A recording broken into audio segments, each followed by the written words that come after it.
6:00, 6:01 now. We'll go ahead and get started. Welcome, everyone, to our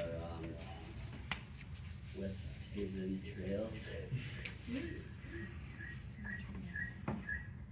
Somebody's got to mute theirs. Okay. So, welcome to the Westhaven Trails annual meeting for 2024. And we'll go ahead and get started. What we normally do is... Perfect. What we normally do...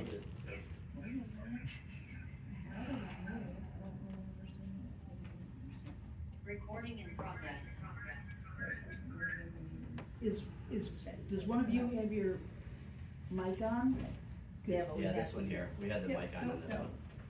So, what we normally do at the meeting is, with a nice welcome, thank you for coming, and it's not quite as cold as it has been, so hopefully you didn't have to brave the weather too much to get here. But thanks for making the time to be here today. What we normally do is do a quick round of introductions of the board, so you know who everybody is. And then we just dive right into the agenda. We have a pretty packed agenda, so what I would ask is that kind of let us get through sort of the overall topics and the presentations, and then we have time for actual Q&A and any topics that the membership would like to add. And so that way we're able to get through everything. Does that sound okay to everybody? Okay. With that, I'll start us off. My name is Enzo. I've been in the neighborhood since 1994, I believe, and been on the board or as a volunteer probably for almost 20 years right now. Not on the board, I've been a volunteer for about 20 years. Did 2 rounds on the board. This is my 2nd round as the president, and that's it. My name's Leanne Craig. I'm the treasurer. We lived in the neighborhood for 7 years, but both of our kids did in-home daycare in the neighborhood, so we've been coming over this way for 20 years or so. And I just wanted to say I do have a meeting at work tonight, so if I get out before we're done and head out, that's why.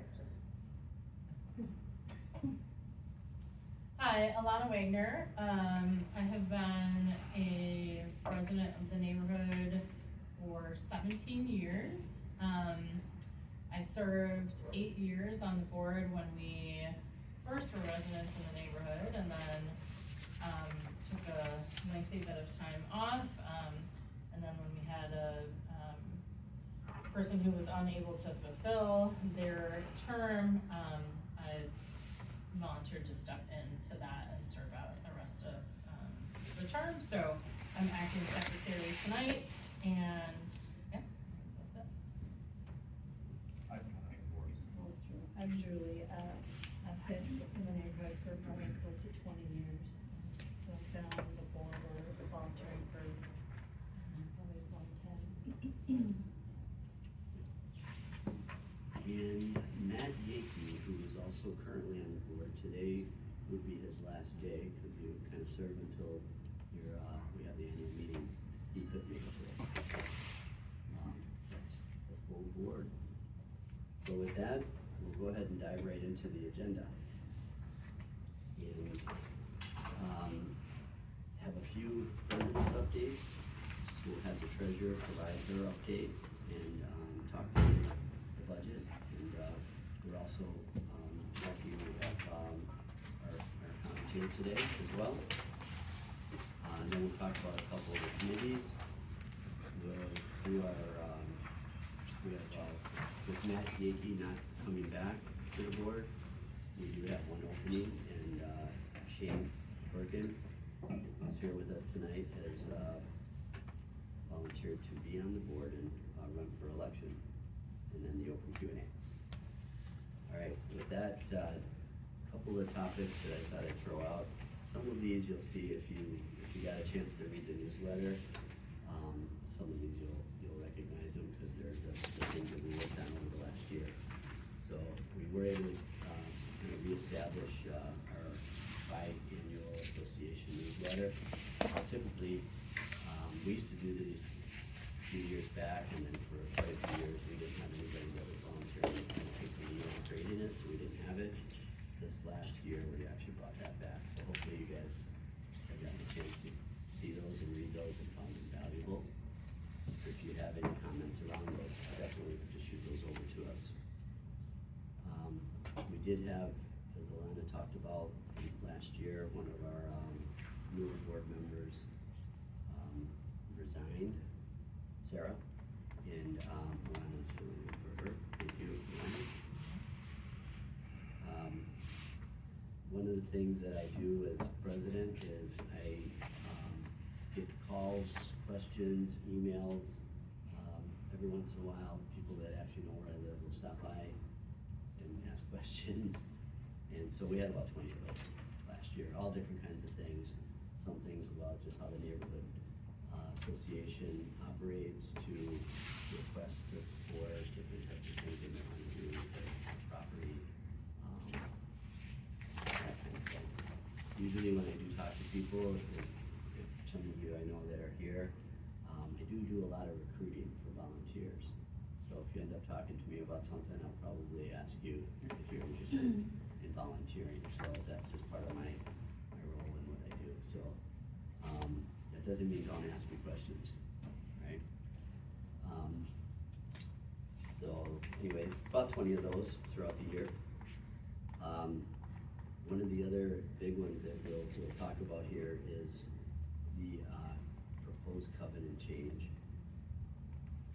And so the background on that is 2022 annual meeting. We had quite a few folks that came to the meeting, and one of the big issues and topics was around the voting and the assessments and how all of that works. So obviously that stuff was, the way the process works today and how it's set up was set up when the neighborhood was created in 1984-ish time frame. And essentially the way it was set up was that there was a formula for how you do the assessments and how the voting power works. Essentially there's units. The easiest way to explain it is every residential unit is assigned a vote. So if you have a single family home, you have a one residential unit, you get one vote. If you have a duplex, some of you guys here may have duplexes, you have two residential units, you get two votes. And so on, it just keeps going depending on how many votes you have. If you own two single family houses, you get two votes. And then aligned with that, based on the number of units you have, that's how many assessments you pay. So if you have a single family home, you pay one assessment. If you have a duplex, you're actually paying two, and you get two votes. So that's how they, in 1984, thought that was the most equitable way to assign it, based on the number of units you own. That's how many assessments you pay into the association, and that's how they divided it all up. And it's been going that way for, whatever, 40-something years. In 2022, at the annual meeting, there was a lot of discussion around it, and some people had issues with it. And so one of the things that I committed to doing was to really look at it and talk through that with the board and try to come up with, basically take action on that, see how we could equalize that. So pretty much every member would have a single vote, and they would be equal. That was what we're looking to do. That was 2022.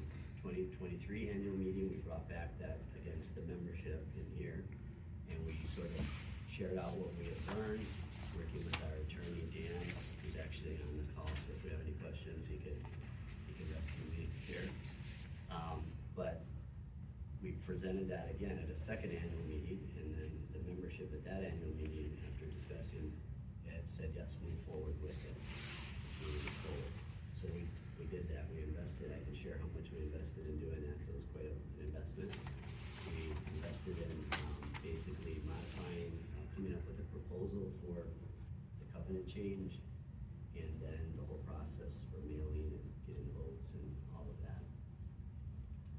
And that's what we ended up doing over the last year. Here is the result. results of that, for the final results. So we have 466 members in the association.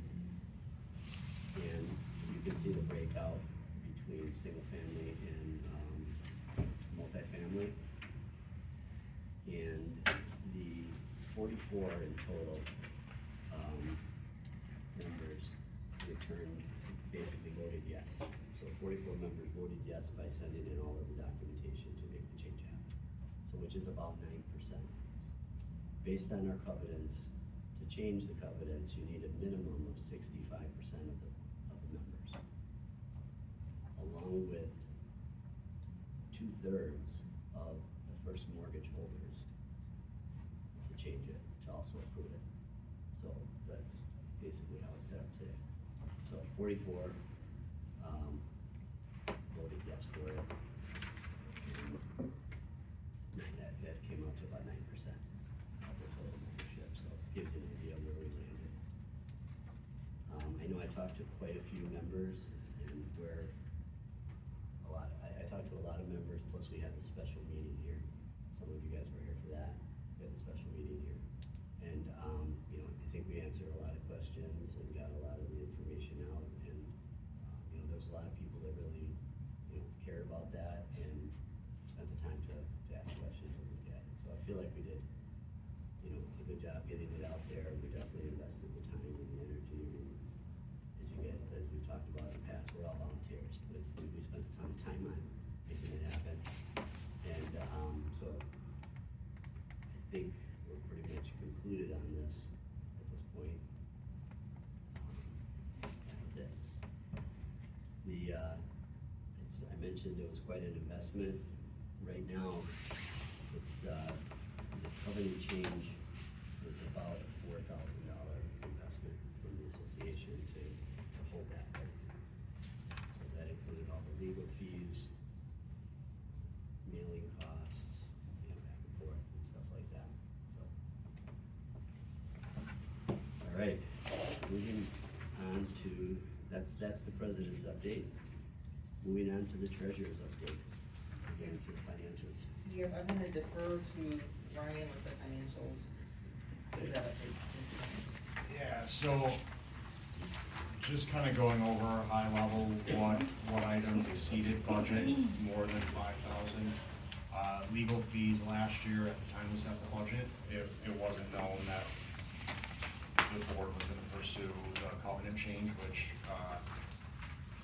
was a large chunk of the legal fees, and then there were a number of resident matters that came up last year that also added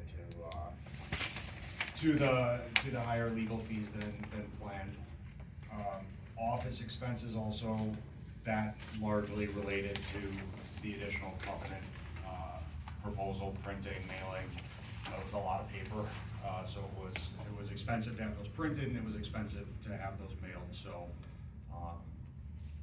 and that also wasn't foreseen at the time of making the budget. The city of Madison, the urban forestry tax, that's something that if you've been to meetings recently, and if you're looking at the, you know, the prior year spread, you can see how it was, and you can't see it as well now as some of the older years it dropped off, but it was all of a sudden, I think maybe in 2016 or 17, that started skyrocketing and going up substantially every year. You can see from 20 to 21, it went up 1,000. And we were able to get in contact with the city, and they agreed to change how our outlots were being assessed for this urban forestry tax. And so they actually gave us a credit, which caused the drop in 22, and then it went back up under this new rate in 23, but then they also raised that rate, so that it ended up being, so we're creeping back up to where we were, but had we not done that, we would probably be at 11, 12,000. So that's worked out pretty well, but that's one of the areas where we were over budget. The landscaping and park maintenance, it appears to be over budget, but that has to do a little bit with how, after discussions last year, how they changed the funding for the landscape and parks maintenance. So you really have to kind of look at what was brought in from the special assessment and what was carryover from the prior year to know what the actual budget was. And I've got a breakout, in the section that goes over items that were over and under budget that show you actually what the budgeted spend was, and then the itemized detail of what that built up, and then our carryover for next year will be 580. Items that were lower than budget, computers and website was down by about 600. This was due to it just not being being a non-renewal year for website support of some type. Enzo can probably speak more to that. Insurance, we actually had kind of a nice unexpected win there. We were able to consolidate some of the policies into one, which cut the insurance quite a bit, and we've got the same amount of coverage, so that was great. And then tree removal services, there was not a particularly active summer last year, so there weren't a lot of tree damage issues. So, in all,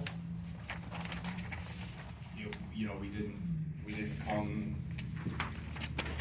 come in where we had planned. That was largely due to stuff we just didn't know at the time of budgeting. And then also another big item that I don't have called out here is snow removal on the private courts in 2023 was really high, and that was due to a heavy snow winter at the beginning of 23. So we did raise the rates on private courts in response to seeing a trend where those collections weren't covering the costs. So, and that's something that I think now is going to be reevaluated more frequently, whether or not those private court dues are actually covering the cost of maintaining them. Yep, yeah, we said at the last 2022 annual meeting that we would evaluate it every 3 years or so. So some years you get high snow, some years you get low snow. So we're gonna look at that kind of every 3 years to see what climate change is doing to us. And then we'll see if we need to adjust it a little bit. Why were those two combined to begin with? I mean, I've been in the neighborhood Garrett Heights for 42 years, and it was never that way until the last, I don't know how many. There used to be separate Yeah, it used to be separate. budgets for private courts. Private courts and, There was special assessments for the courts, and there was tomorrow money. And same thing for Westhaven General, and that was consolidated together. How could you possibly, how do you know the budget for yeah, private courts, versus, budget versus Westhaven? When they have a shortfall, what's covering that shortfall? Is that coming out of general fund out of Westhaven's money now? Or are they being billed for it Yeah, and putting it back into the general fund? great question. So, right now, we are tracking it all separately today, I believe last year. we Yeah, started it doing was- that. So, there was a time period a few years back, I don't remember that year, but, you're exactly right, Gary, when we were on the board, we tracked it all, it was separate, it was separate just like it is now. But there was a time period in the middle there where we reviewed the budget and we reviewed how we were managing all of that. And the person that was our bookkeeper and our accountant, along with the attorney that we had in the meeting back then, said you don't need to capture that separately, because at the end of the day, there's only one association, and that association, all of the financial responsibilities are together. But the And so- financial responsibility for So the we- courts is separate. The financials for the recurring expenses for the courts are still separate, they were still separate, we didn't combine any of that. And so that's been tracked the same. So that's kind of what happened there, it was all separate. Then for a period of time, it was not the recurring expenses, not the street lights and the snow removal and the things that are separate. Yep. That was always tracked separately, but the costs and the financial financials in terms of the overall picture of where we're at. So when you're, I think that might be what's, when you're looking at the numbers year over year, the bottom line number is an association number. Okay. Not a, you know, the private courts versus the non-private courts, that bottom line number. This meeting is being And recorded. so, that's part of it, and then, so when you look at the bottom line number, some of the big costs, when, if it, if it comes up at some point, some of the big items were like, we've had, we paid, not repaired, but we resurfaced all of the courts, I think it was 16 or 17, that was $18,000. Is that the 20 grand that I was Probably. talking to you about? Yeah, probably, cause that Was was that about authorized? yeah, that was by like the- 18,000, Was that I authorized think, to for be that paid one. for? What's that? Was that authorized to be paid for? Was there a Yeah. vote back then? Yeah, Was that that was by the something that, association for spending money? yeah, that was part of our plan back then, you know, every 5 years or whatever. It was voted on. Yeah, so, It was recorded? It was recorded that it was voted on and yes? yeah, yeah. Cause I'll look Yeah. back and I would expect to see it. Yeah, well, I mean, we'll have to dig it out, I don't, You know why I'm bringing it this up? was, I showed yeah, you this, I can't speak There's to no it directly, company for cause it. I wasn't, that was Nate McCorvey was still here, I was the president. I understand. So, I can't speak to it exactly, but, yeah, it was discussed, and we wanted to resurface the private courts, and we said, yeah, it's gonna be a lot cheaper than actually, But the association as a whole voted for it. Cause I never saw Yeah. that.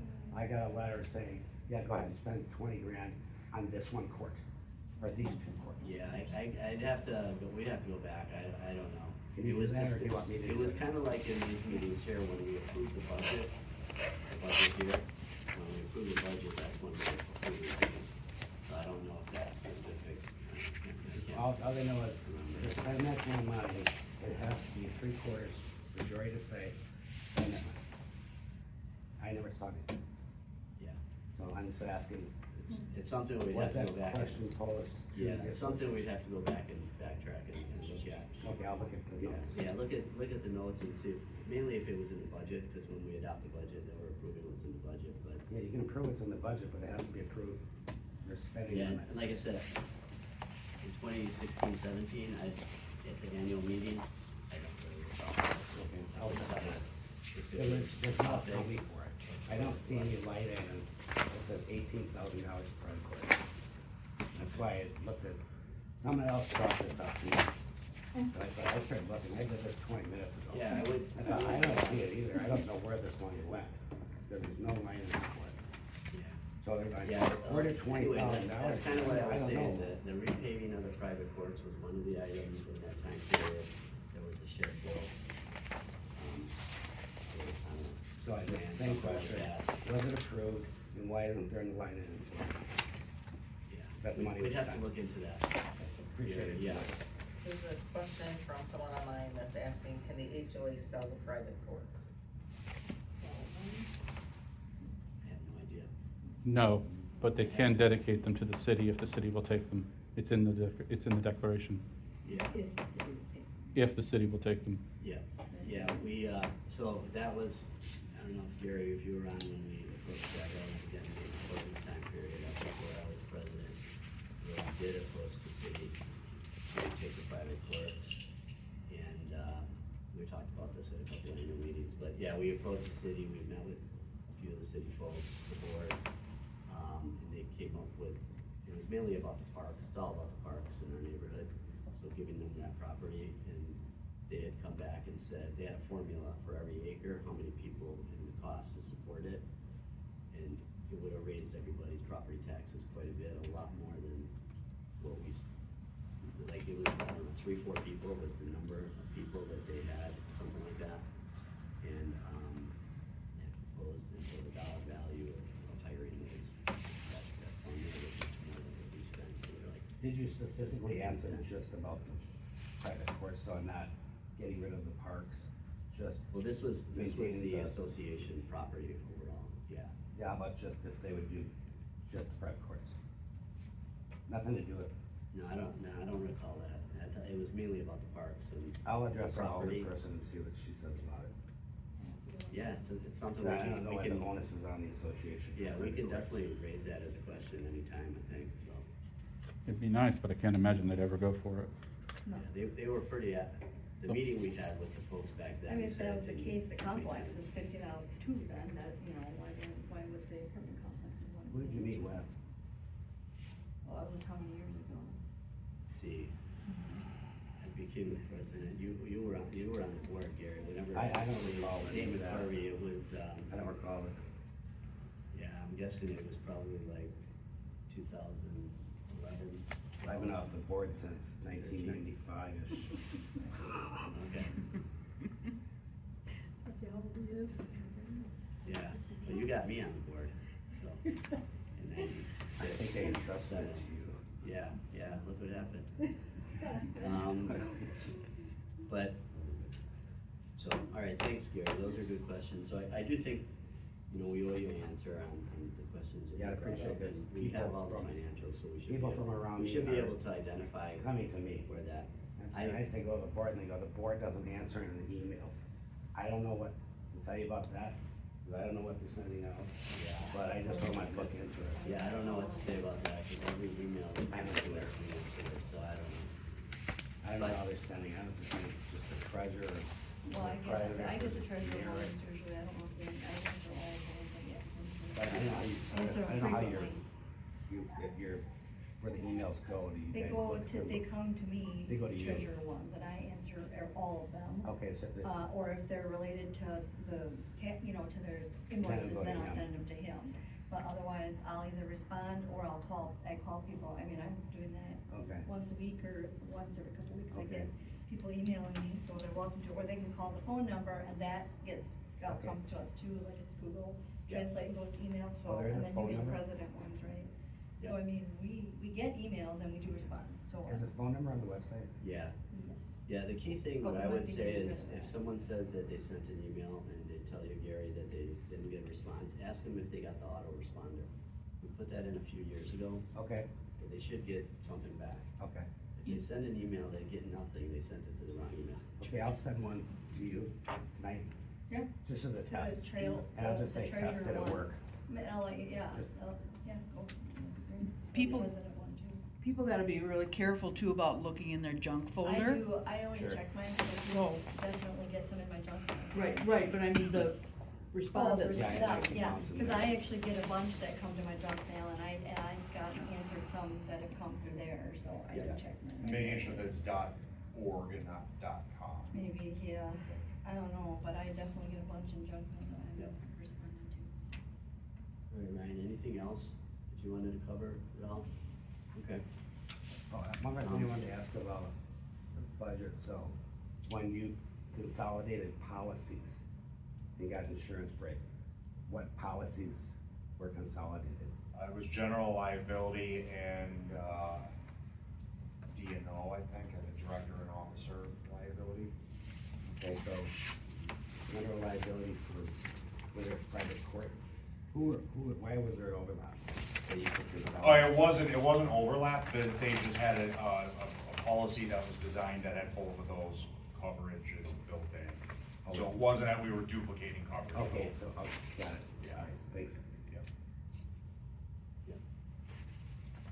All right, I have a question. thanks, Ryan.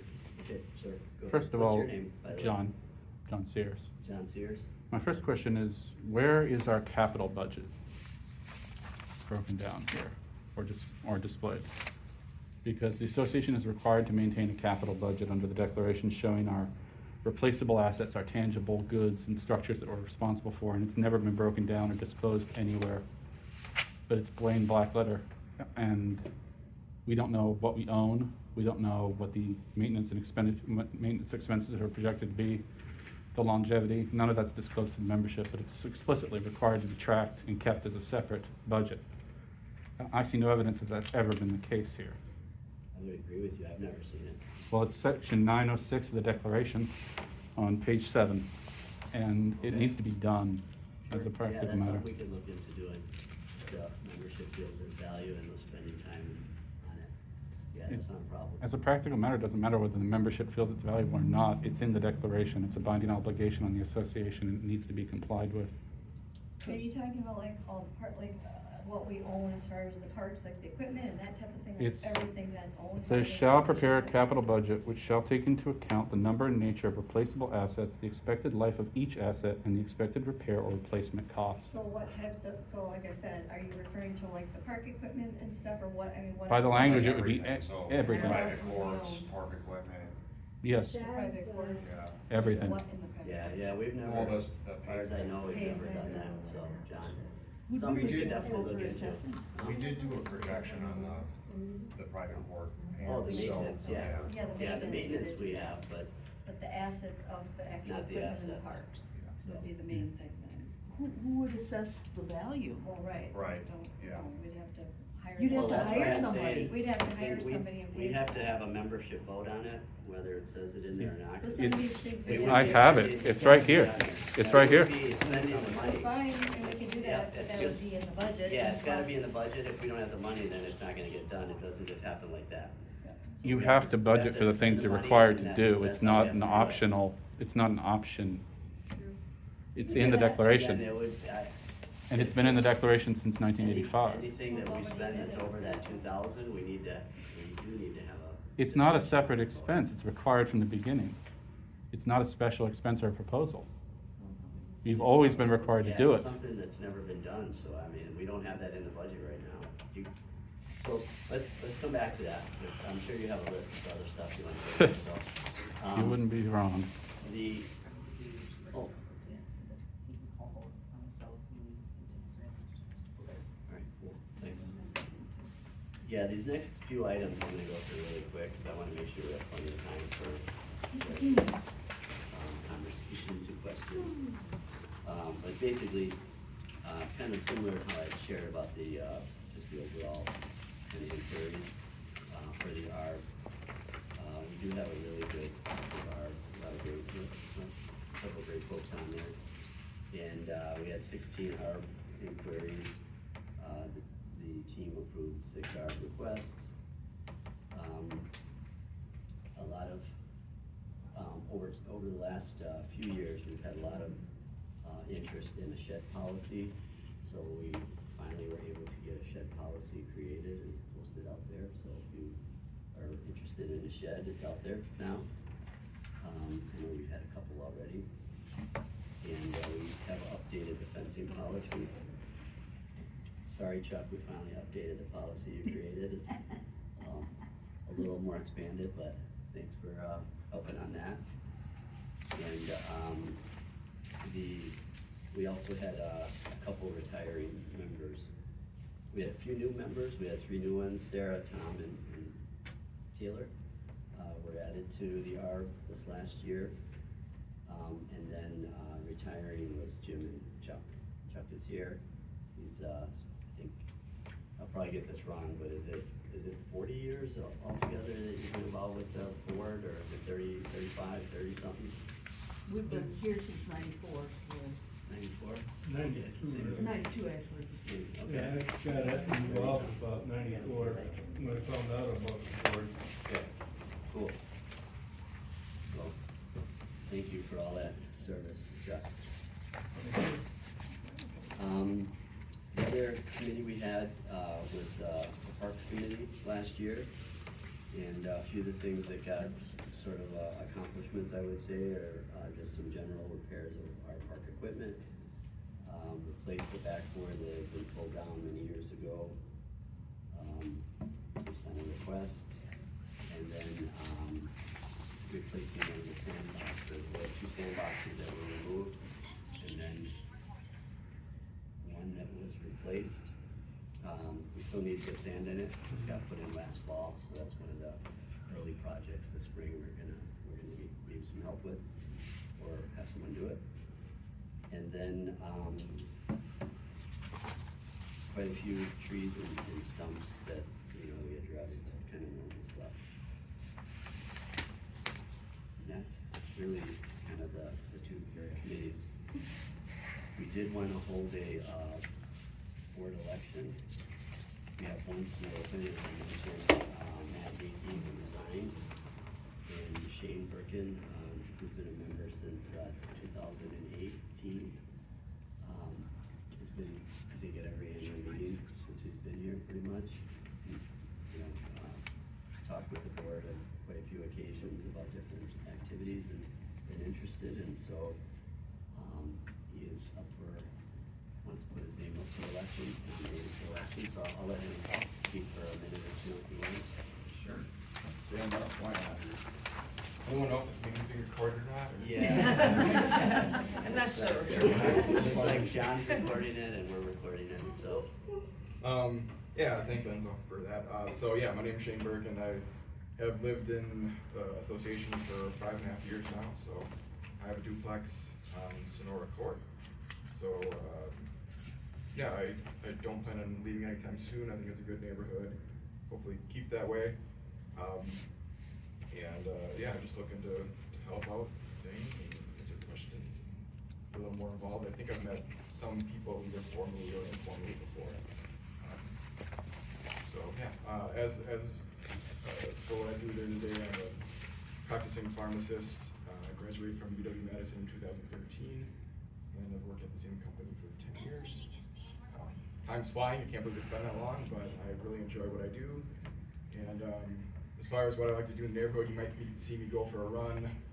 You might see me up before the sun comes up to wash my car.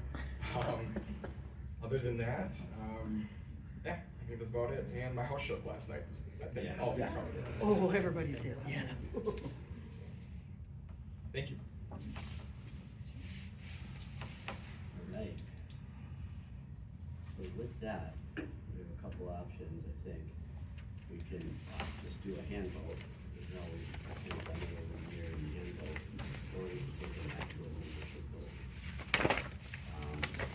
I'll start with the hand vote, so that'll be a little bit easier. Otherwise, I will hand out a piece of paper. You can put your name, address, and the number of votes you have. And vote on it. Is anybody opposed to the hand vote? I'm not opposed, but it's not allowed. Board meetings have to be done by written secret ballot. It's again in the declaration or the bylaws, I forget which. I don't have an active Somebody's opposition. opposed to the hand vote, so I will hand out the ballot, secret ballot. It's not that I oppose it, it's that the people who wrote this opposed it. So are you okay with it? We're okay doing the hand vote? If you want to hold an invalid election, that's your prerogative. I don't really care. Right, that answers my question, No, John. I'm sure there's a lot of names in the ballot. All right, thank you.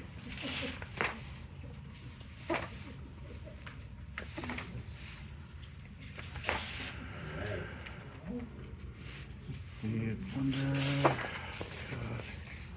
why do they duplicate so much of this? Oh, you guys are jealous? Okay, sorry. Go check.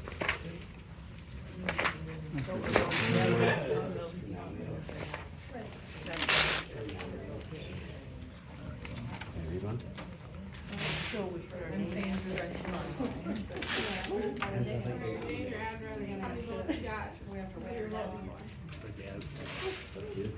Then it's not secret anymore if you put your name. For the record, it's section 308 of the bylaws, if anyone's curious. So it's a secret ballot? Voting for directors shall be conducted by secret written ballot. Well, it's not a secret if you put your name on it. Exactly. That's also true. It has to be a secret written ballot. Just put your vote on Well, it. yeah, we might need, Amount of votes and your. yeah, we have to, hang on. That's a good point. Yeah, if you put the number of votes you have, you don't, are gonna get one. So, good question then, John. Maybe since you're an attorney, why don't you maybe give us a little guidance there? I can't So give you we have guidance. to, It's if we not get the even, numbers of votes, you'd have to how will ask we the get it? How- association's counsel. I can't offer you guidance. It's unethical for me to offer you guidance. You're already represented. got it. Okay. Hey, Dan, are you Huh? on? I see it as we don't have a short vote. If we don't have a procedure, we can't. And there is no procedure specified in the bylaws other than that it's written in secret. Yeah, I can hear you, Dan. Hey. So in the past, the way we've done the voting for board members is either just call for a vote, kind of Robert's rules, normal. And, or there's been an actual, vote by the membership.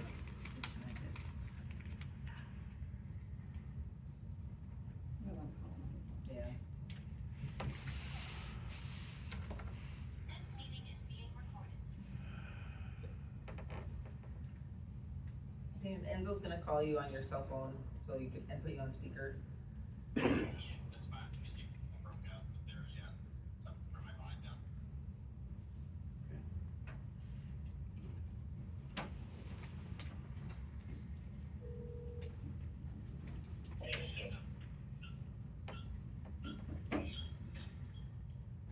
Can you hear me?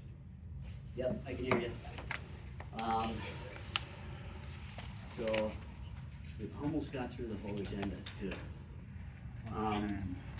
Basically, in the past, we've always done, voting for board members, either through a hand vote, basically just, call for a vote, and if there was a majority, then we kind of were with that.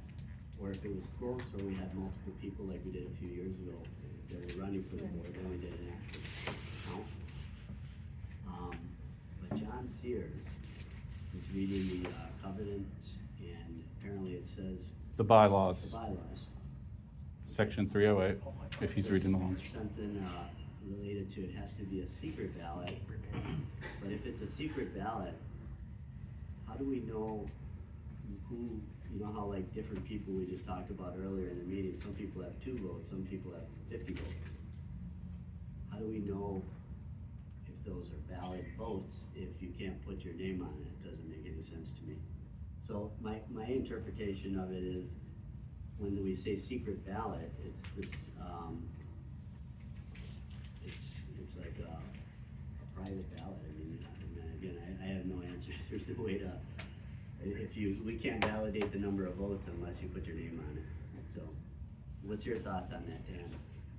Yeah, I guess just something to actually have usable, that you can follow during this election.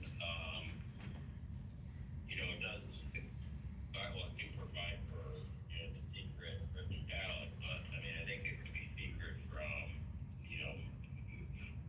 generally everyone voting, except, the person maybe hasn't counted, and otherwise you're not gonna be right. You're not gonna be able to tell how many votes, each voting member would have, with respect to each residential unit. So I think as you propose sounds reasonable. And that's a problem going forward. Of course, we're going to look at modifying the bylaws to clarify that. The secret's not defined necessarily, but I think as long as it's anonymous for members, and you can somehow confirm that that's a valid vote, based on the number of residential units the voter has, and that seems to meet the intent of that sentence in the bylaws. Okay, that's good enough for me. Back to my original plan. Put your name on it, please, and your address. I'd like to nominate Sebastian also for the board seat. Okay. I appreciate that. So it won't be anonymous to the board that the elected person would serve on, but it would be anonymous to the voters? We can have Ryan do We it. actually, what we did, last time we did a vote like this, we handed them to, the accountant. And then the accountant, we never saw the result. He just counted them up and shared the results. If you could put the names on the board of the nominees. Sure. I think that's still a really dubious interpretation of secret. Possibly if it was the attorney for the association, because they have a duty of confidentiality to the association, but accountants don't have any ethical duty like that. What do you And, suggest through the vote then? huh? Who are you suggesting? Somebody has to actually count votes. I am suggesting that we follow the policies that we are actually all legally sworn to follow. I've never attended one of these But meetings who would before. count the votes? Somebody still has to count the votes. Yes, and when these bylaws were enacted in 1990, there were no multi-units, and I don't think Yes, there were. there were. Then they screwed up because they didn't write a procedure in here. Okay. Well, it still has to be a secret written ballot, and Right, somebody has secret to count from, votes. I would So imagine you could do it by software these days. In 1990, you'd probably have had to do it by, John, I appreciate your thoughts on it. it's not, I'm gonna go with, I'll make the executive decision and we'll follow what we did 2 elections ago. Where we put our names on it, put our votes. We handed them to, our attorney. The board never received them, and we count the votes, and we have it. If someone wants to dispute that later, we can, deal with that at some point. But Gary, thank you for nominating Sebastian. Sebastian, do you accept the nomination? Yeah, but it's moot, right, because Julie has 96 votes and she's never gonna vote for me because she's protecting her business instead of her Okay, homeowners, right, so. I don't want Did you wanna, Alright, thanks. did you wanna say anything, Sebastian? I appreciate the nomination, it means a lot, it's not. Okay. So we do have 2 people that have been nominated, Sebastian and Just Shane. in Sebastian, I wanted to say that Sebastian has done a lot for our Parks Department, or Parks Committee, and he's really been involved, and I think that people have heard that name, Sebastian, many times, and all the things that he's done, so hopefully there's, people that wanna have him part of this, because he's very dedicated to our community, so that's what I wanna say about Sebastian. Thank you. All right, we'll go ahead and vote. Yeah, no, nothing against Shane. Nothing against you.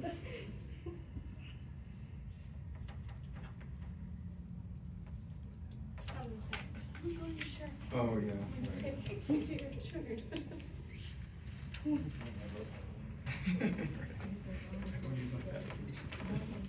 Yeah, is everybody kind of clear on the number of votes? So if you have each unit, you have 1 vote.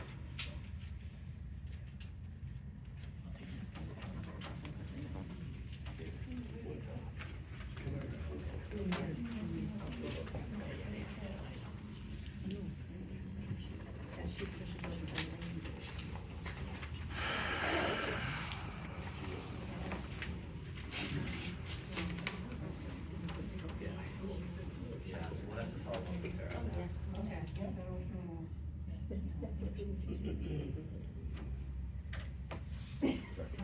huh? I don't care. Yeah, but It's not valid anyway, I really don't count the care. votes and then read the votes. Yes. Yes, I am. I'll bring my bar card if I ever come back, but I don't think I'm going to. 3037 on Greenwood Trail. You know. Technically attending the meeting, right? That we have voted. Yeah, but Paul and I need to be able to vote secretly, so. Maybe give that to Paul. Huh? In the past, it's been right downtown or left? Hey, Dan. Left. The right is. I know in the past, in the way the bylaws, again, they are pretty old. It was probably, they were written before people could vote online like this, before Zoom meetings. In the past, we said if you're not in the meeting, you're not eligible to vote based on the bylaws were set up. Is that something you can validate? Yeah, I think, bylaws do say written ballot, so. Yeah, yeah, If we're not doing the hand count, for the projection of that, so. yeah. I see written ballot, this is something, of course, could always be updated with the bylaws, but at this point, that's what we have, is what is drafted in the earlier mid-80s. Yeah, so that's how we, Alana, that's a good question, that's kind of how we did it last time.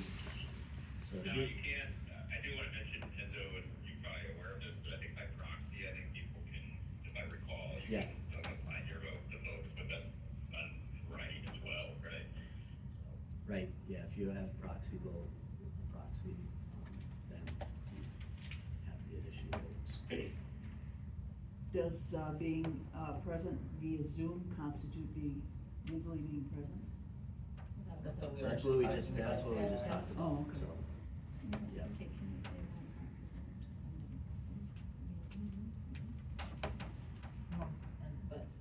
Whatever, but technically, it's also like how you interpret like written ballot, right? By sending an Yeah. email. Yeah. Or Yeah, how I you guess- put it in the chat, like it's Yeah, so written, these that's are all- written, so if they yeah. wanna vote on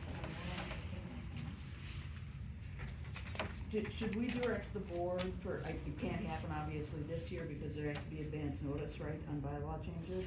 Yeah. So for next year, could we direct the board to overhaul the bylaws concerning of the election process? Yeah, Yes. And what constitutes being present? on Zoom, yeah, I think Yeah. that's So an it's idea. absolutely on in Yeah. bylaws? Yeah. Yeah, what, I would move that.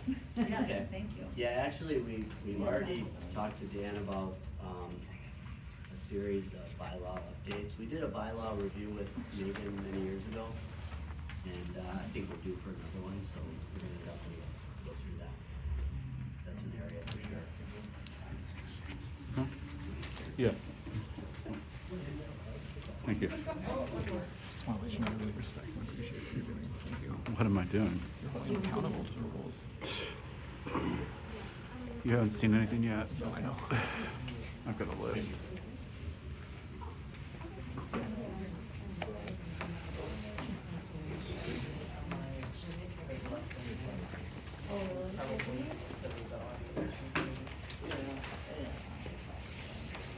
All right.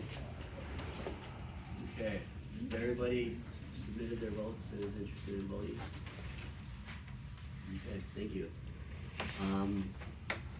While Ryan counts up the votes, we could move to open Q&A and any member topics that we have. Yes. Regarding the, stump removal, we had, an ash borer tree removed from the property, the, homeowner property, or the association property, close to our house, and it took a long time, they finally came back, I think you had to call them and say, please go back and route out that stump, well, they left everything. And it's still there. Yeah. I so- tried to move it myself, Don't do it. I- Yeah, we'll I take couldn't care do of it. Yeah, don't do it, we'll take care of it, yeah. That's on my list right now. It's totally on me. I have contacted the tree guy again. And he is, he's up from Lloyd. So we kinda got a piggyback on, we got enough work for him. And so, we have kind of a list started of some trees and stuff like that, so we are planning on getting him back up here. Good. If you want a new tree guy that's local, excellent work, insured, cleans up everything, you never know he's there, he's inexpensive, I got a guy for you. Yeah, and you talked to me about that. I talked to you last year. Yeah, just shoot me the name, I will. and then. His name when is we- Spencer Baldwin. Okay, well, shoot me his contact info also. And then, but yeah, we'll have, Josh is the name of the guy that's been doing it for the last few years. We can have him give us a bid, and then we can have your guy give him a bid, and. Yeah, cause I had him go around the parks. The major issue of tree maintenance is the locusts. He said this place has got locusts everywhere. And so he was gonna, he was starting to price out each individual tree for me. That for the locusts, they said they should be all trimmed out and pruned, cause they haven't been taken care of. And the prices he was quoting me was like, I was shocked. That's why I brought What was the prices he was quoting you? the highest one was $500 for the biggest tree we had, to trim it out. Smaller ones, he was like $250, and he doesn't take out, he's not after, tiny little twigs. He's after the branches that are just affecting the tree, that are, it just needs to be pruned, just general pruning. Sure. His prices are good. I hired him and 7 other people I referred him to, they all Nice. hired him because his cost was so good. So, it's worth Yeah, it. definitely just send that over, and we'll, And he was nice enough to go through yeah, the entire association with me. okay. Cool. Are we in the zone where we're gonna get hit by the cicadas? Yes, yeah. Has thought been put into, determining what the damage is gonna be and what we're gonna do about that? No idea. far as I know, Experience with cicadas cicadas. don't cause any Cicadas damage. don't It's cause just damage, cleaning up no. the dead cicadas. Yeah. Nothing They don't significant. damage plants, Oh, I- they don't They damage. just, Yeah, that's I what I thought they remember used when to I was make a noise. kid. That's grown. Last week. No. Oh, we were talking about major tree damage in some areas. I have no idea how many they'll Right, actually how be. many will there be in this? Yeah. Okay. So they don't actually damage the trees. This morning, there was a gentleman, up, in the green space between Cimarron, that runs from the Big Slide Park all the way over to the, city park. And he was cleaning and, raking and picking up all, there's a bunch of dead branches, cause that dead ash tree up there was dropping limbs over the winter. And so I thought he was from the association, cause it was the Association Green Space, but really he was from the city, but he did a very nice job of cleaning up the association green space, so I said thank you and explained to him. Cause I went up to talk to him to ask about that tree being taken down, and he said I had to call the city, but he thought he was on city property, which is why he was doing it. But that ash tree that's in between on that green space has really gotten much worse and needs to come down. It's huge chunks of bark are falling off. And over the winter, branches were falling down, and somebody's gonna get a limb on their head when they're walking in that green space. It needs to, it's gotten to the point that it really needs to. This is the green space behind the shed, right? Yeah, it's behind Cimarron, 2915 Cimarron, right behind 1529 Cimarron. 1529? Yes, Okay. it's about I think halfway up Pretty that. sure I know which one it is, but It's about halfway up that stretch. yeah. I know the feeling we had like Widowmaker Yeah. limbs over the walkway. Yeah, so yeah, with that, if you see any trees that, any, probably the ash trees right now, we did a bunch of the last couple of years. If you see any ash trees that are on this last lake, we can put them on the list. So we're trying to budget it, so we don't, we could spend $100,000 doing work in the woods, right? So, we're trying to budget it, and so just do the certain ones and try to get the ones that are the most scary looking and budget that out a little bit. So, but yeah, send it, to parks@Westhaven Trails.org. And we'll get that on the list. Any other topics? I have a question. Yeah. In the future, can we move this to a different location? This is not a large enough room to handle any more people that aren't here.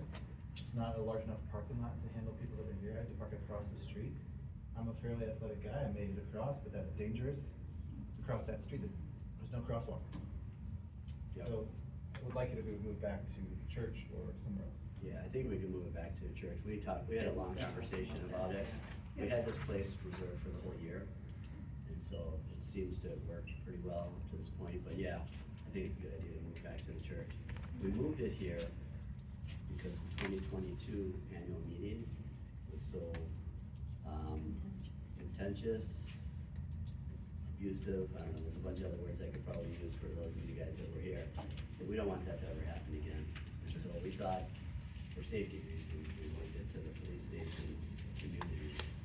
So as long as we don't go back to a situation like that, I'm good with moving it back over there. Yeah. So, but, yeah, we had actually, we were thinking about moving it, we already had it scheduled and stuff like that. So we thought, based on the special meeting attendance and last year's attendance, this room fit just fine.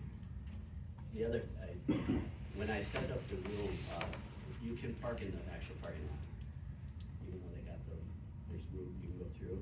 So I talked to the police department, and they said, yeah, people can still park back there, as long as there's a spot, you can park back there. Was that outlined anywhere? No, I probably should have put that out there. Yeah, when we did the special meeting, I think I had something in there for that.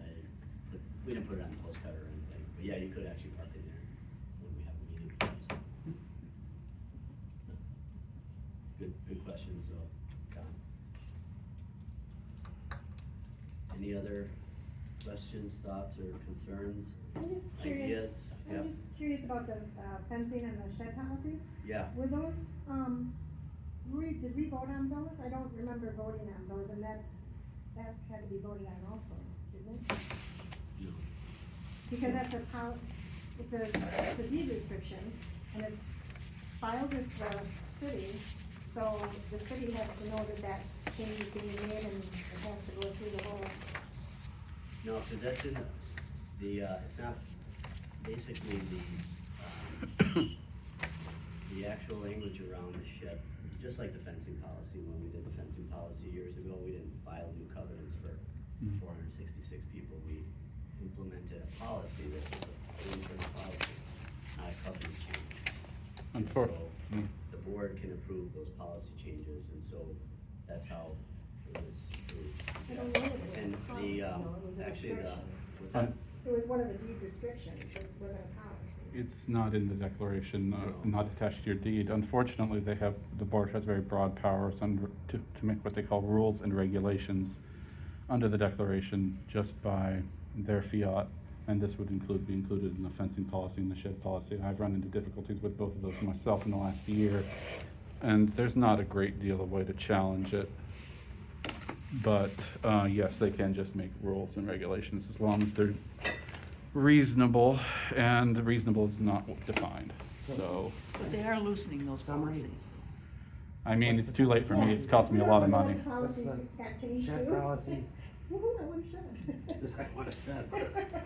The shed policy is currently not possible to actually comply with because I tried. And I had to get a variance, and it was a very long and difficult process. As for the fencing policy, I'm told there are revisions coming and that it will be enforced more equitably and fairly, but I have seen no evidence of that. And I brought that to the attention of the board, but I've gotten no answers. Okay. Thank you, I guess I just wasn't. Yeah, no, I it's a didn't- great question, but yeah, pretty much what John said is, yeah, the policies, internal association policies, the board can basically develop those policies and publish those policies and work with the members. If you got, you know, if there's an issue with the policy, let us know, we can change it. We don't need to go through a huge process to update it. That's how we were able to do the initial fence policy, and that's how we're able to, you know, like I said, the shed policy, I don't know, maybe literally like 50 people have asked me why we can't have sheds, and that we need a shed policy, so we finally got one. I call it a win. So what is If it? there's a problem with the shed policy, let us know, and we can, if it's a reasonable thing, we can change it. You know, it's not a huge So, thing. is it loosened up, or? Yeah. Well, what's you this- can what- have sheds. What is it? You can have sheds? Yeah, if you didn't see it, we put it in the newsletter. I didn't see it. It was in the email, it was in the email newsletter that we mailed out, that it was pretty much what you see on here. It's on the website Yeah. as well. And it's on the website, it's been on the website since we created it. It was created by the ARB members themselves. So it wasn't actually the board that created it. We did- So city permits, are they required, or is it size restricted before there's a permit for it, do you know, Jan? Yeah, I 100 do, the permit, cause I did one myself, 150 square feet or more, I believe. Okay. Don't No quote me. more, I have it pulled up, no more Okay. than 150 square feet, not to exceed 8 feet tall.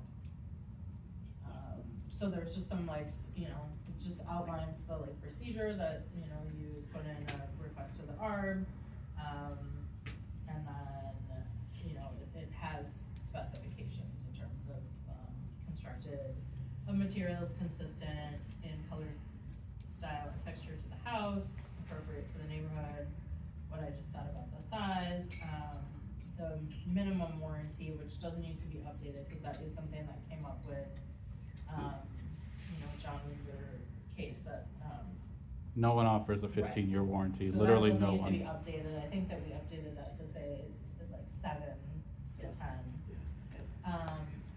Sheds or outbuildings are limited to the backyard, defined as the area behind the house, and shall not be visible when looking at the house from the street. Well, I live at a exposed back corner lot, so you saying I can't have a shed, because you're not seeing it from the street. Yeah, the idea there, it's kind of the same as the fences, you know, they say not visible from the street, where you can't build a fence in front of your house. Yeah. But yeah, that's something that would be, you live on a corner lot, you can still have a shed. Yeah, cause obviously, you know, you can be able to see it from two sides, so as long as it's in the backyard behind the house. Okay.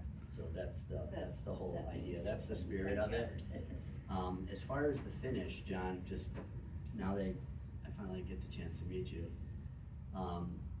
it's the finish warranty was the intent of the policy. So any can of paint that you buy at Menards or Home Depot, if you got 10-year paint, 15-year paint, 20-year paint, that's the finish of paint.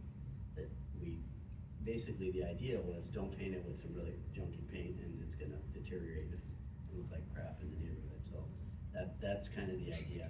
So it's the finish, that's what it said, not you gotta find someone to build your shed that's gonna give you a 10-year. The policy did not say finish. That's, based on your feedback, so thank you for your feedback, we are gonna try to update the language, because obviously finish, we thought it was clear that that means the finish, the paint. I showed the not policy shed. to a number of shed installers.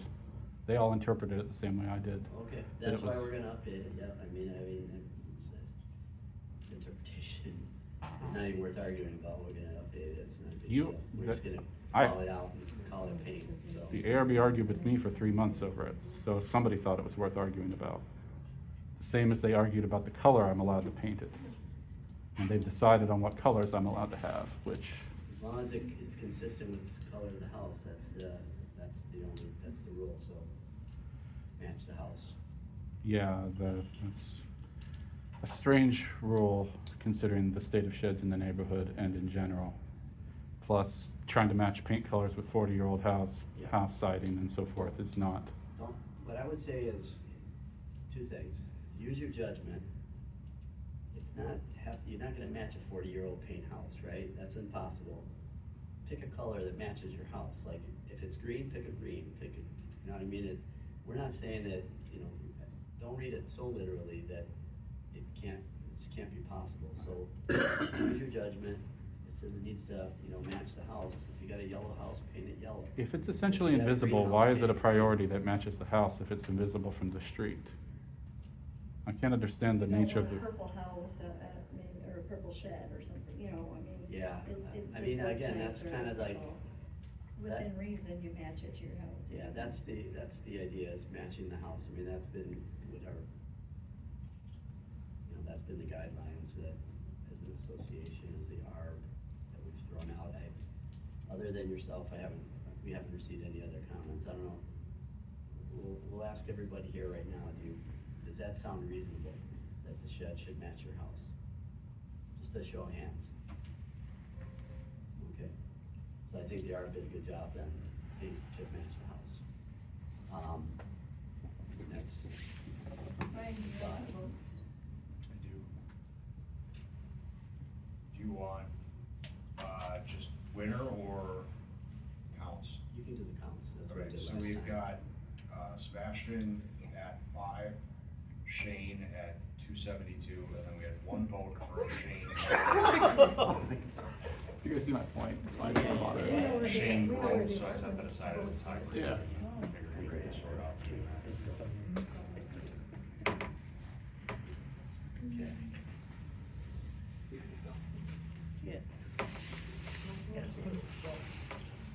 Right, thanks, Ryan. Any other topics or concerns? Yep. Yeah, so I'd like to revisit the special assessment. So 2 years ago, we observed that the HOA was operating at a net loss for like 7 or 8 years in a row, right? So we had this need to raise more money for the association so we could at least have a positive budget surplus so we could save sustainably for the future. And the way that we had voted to do that was to do a special assessment where everyone pays as a per person, so it's $20 per person regardless of how many properties you own. And when we passed that, we said we revisit it in 2 years, and that time has come. And I just wanted to point out that in section 9.02 of the covenants, it is extraordinarily clear that the last sentence says that the special covenants the special assessments have to be calculated in the same way as general dues.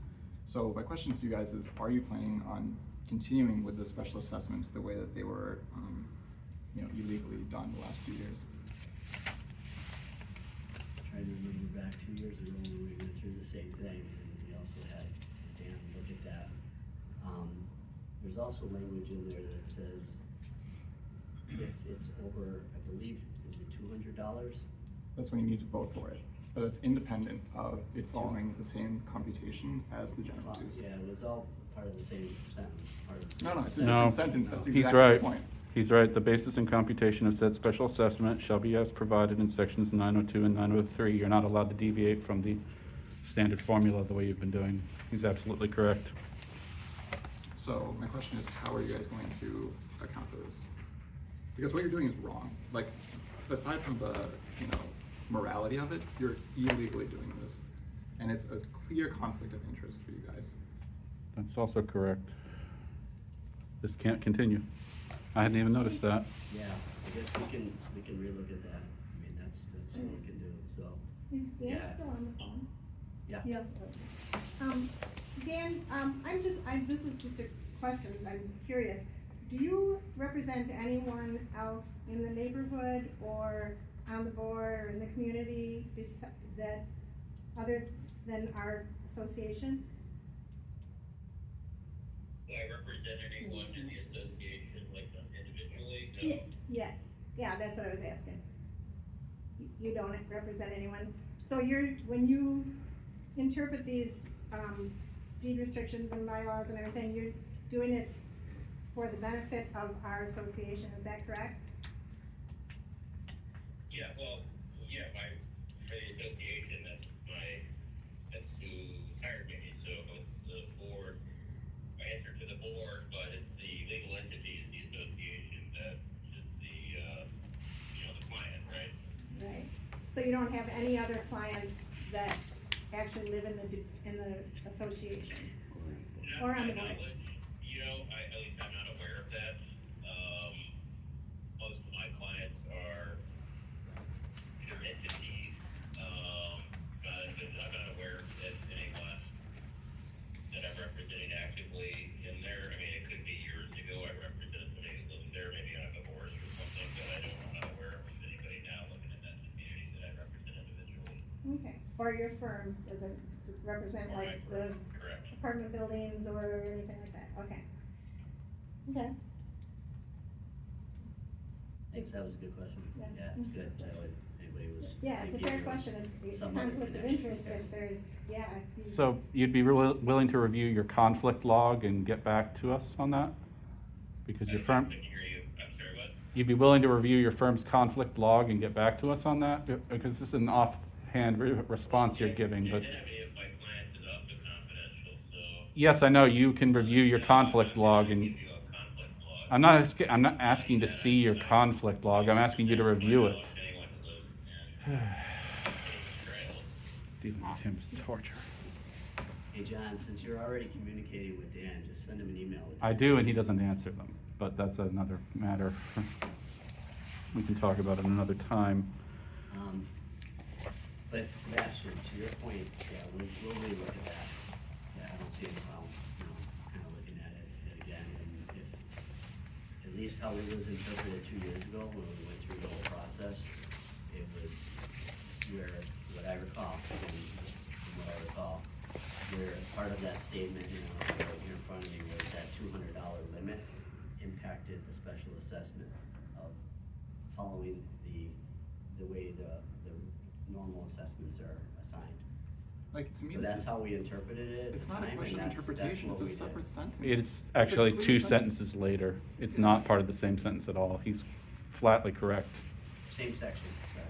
Yeah, Well, of but, course, it's the same section, he's talking about the special assessment. yes, the, So what did you want us to review it and then what? Because the issue would be that if that was as you're saying, illegal, then whoever might not have voted for that. So then what are you saying, that they should pay for that even though they would not have voted for that way if they had known that was how it was gonna be, right? So what are you suggesting that we do if that I'm is saying the we fix case? it going forward, Going we raise forward. dues equitably. Sure. Right? Yeah. So general dues up 10% to If cover. that's what we decided, then going forward, yeah, absolutely, then. Well, if you don't do that, you're gonna be down $10,000 this year. What was that? If you don't do that, you're gonna be down like $10,000 this year. And we're gonna keep bleeding and Well, we're gonna sliding be down down the by all slope. the attorney's fees too, that we already It's down, a yes. one sentence. Like, there shouldn't be this much. there really isn't. Yeah, It's no, clear, it's it's a- fine, we it's a- can address that and not, Yeah, Yeah. I'm not actually sure that it is totally clear, like looking at it right now. Because I'm looking at the covenants currently and like, and I'm just, I'm not trying to, argue with anybody specifically, I'm just saying, like, I have been on the board for a long time. There have been questions over the years regarding, like, what was general assessment and what was special assessment, and some of that goes back to what Gary was talking about at the beginning regarding, like, we used to only do special assessments for people who lived on private courts, and then, like, that was something that was reviewed by the attorneys, like, over the years. And so, like, based on the way I'm reading it, section 9.1 is the creation of a general assessment. It talks about that and explains it. Yep. Section 9.2 is the basis of that assessment and how you break down, you know, how it's assessed per unit. Section 9.3 is what you're talking about, the computation of assessment. And then section But 9. what that says is to pay for ongoing common expenses, the board shall prepare an annual budget as provided. So that would seem to indicate, like, what it's talking about regarding the general assessment, because that would be your common expenses. That's correct. And then in section 9.4, it says special assessments, in addition to the assessments authorized in section 9.1, the association may levy a special assessment. So I guess I'm just like, and it says that special assessment shall be for the purpose of defraying in whole or in part the cost of any construction, reconstruction, repair, or replacement upon the common area of landscaping, capital improvements thereto included but not limited to, you know, et cetera, et cetera. And- As long as that does not exceed $200 in any year, the board may impose the special assessment. So I guess I'm not. It's the last sentence. Yeah. The basis and computation of said special assessment shall be as provided in sections 902 and 903. They're saying the special assessment computation process has to crib from and mirror the general assessment process.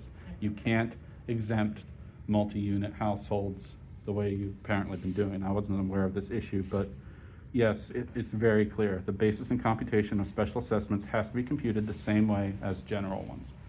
This isn't arguable, frankly. I'm surprised it wasn't caught. This is really plain and kind of egregious. It needs to be fixed to be computed the same way.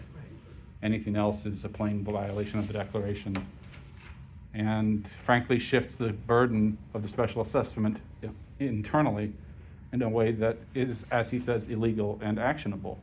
So I would suggest changing it to the way that it's explicitly required to be. Is that your legal advice? I can't give you legal advice. I'm telling you, my interpretation of this document is, You're just suggesting it? as a member, yes, who has a law license, this is not difficult language. I don't know how this was missed.